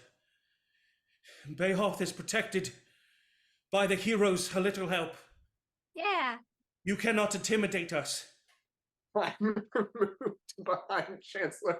I give him a thing on the shoulder going, man, you might get eaten. All right, here we go. And they simply just stand there on their Crocs. The Crocs are like breathing heavily and they just wait. We can't give them the ruby. Okay, can you give us a second to convene? Celia and Brock? Yeah, we're a democracy. You have 30 seconds. Okay. Oh. Let's fuck them up. Yeah, I'll get people out. Guys, we gotta get them. We need to get them. I know. Out. I'm gonna tell my guard to get the civilians out. Oh no, I meant the giant croc. The civilians. There's how many people are in here? Probably about a little over 100. There are 100 people in here. I know. I'm saying get them out the other way, and we lead the crops. Like we back where split. they came from. Yep. Yeah. Just rush out. Send them back to hell. Edmund says there's some windows right there. This is the first floor. Do I remember? Do I remember what the ruby looks like? Let's go to the courtyard. Looks like this. No. I do have it. Yeah, he does. It's currently it looks like it's on the end of Malar's scepter. Right. Yeah. I minor illusion that. Okay. Yeah. And then I like reach in I like minor illusion it as I'm like reaching out if they can see it. Yeah, they can. Yeah, they're watching you like hawks. Yeah, I'm assuming this will take some sort of sleight of hand, but I minor illusion where it is, where he's holding it, and like look at Quinn to like kind of like follow my lead here, and then like I turn around with it. Turns out it wasn't destroyed. So hand it over. You let us get these people out of here first. 10 seconds. Start getting them out. And people, I would say people at this entire time have been slowly starting to trickle. Right. And sometimes they like walk past the crocodiles and the crocs like snip at them, but they are kept at bay a little bit. Your guards just look at you, Chad, and they're like tentatively looking at you, just waiting for any order you get. I'll do like us. I assume I have some sort of signal to say like for sure to convey get citizens to safety, and then come back. Silent looks at all of you. Well, Looks like a fight it'll be. Let's see if two of the Slayer 6 can take a little help. And she runs forward. And she runs forward. The captain of the guard for Tayaroth says, "Protect the civilians!" And they've like formed like a wall, like leading like between the crocodiles and the civilians, so that the civilians can run by. And at the start of next session, I will need all of you to roll initiative. No! Oh my God. But for tonight, that is where we are going to end. Oh man. So yeah. I'm gonna roll initiative now just for practice. I guess now you know what the second arc is. Time to focus on the hearts and the dragon, I suppose. Next week, or not next week, 2 weeks from today, we will pick back up here. But nothing this coming week, so enjoy time with loved ones or yourself. And a week from today, we are going to have something at 2 p.m. Central. Not quite sure what it is. Could be multiple things. So just stay tuned at Charmed Persons to find that out. And then Thursday the 4th, 3rd. 4th? Second. 4th. Oh no, that's this coming Thursday. Yeah. The one after that, guys. The 11th? No, 10th. The 10th. The 10th is the 3rd session in the Monster Hearts campaign. Once again, stay tuned at Charm Persons on all social media, and you'll be aware of this. Yeah. And I also Subscribe. think, is it cool to announce, Matt? Yeah. Also, August 17th is going to be the first session in a Curse of Strahd campaign that is going to be run by Matt. Very excited about that. So stay tuned for more details about that. Like I said, Charm Persons at social media. Thank you, my players, the best players a DM can ask for. I say it every time, and I mean it every time. And as always, everybody say bye. Bye. Bye.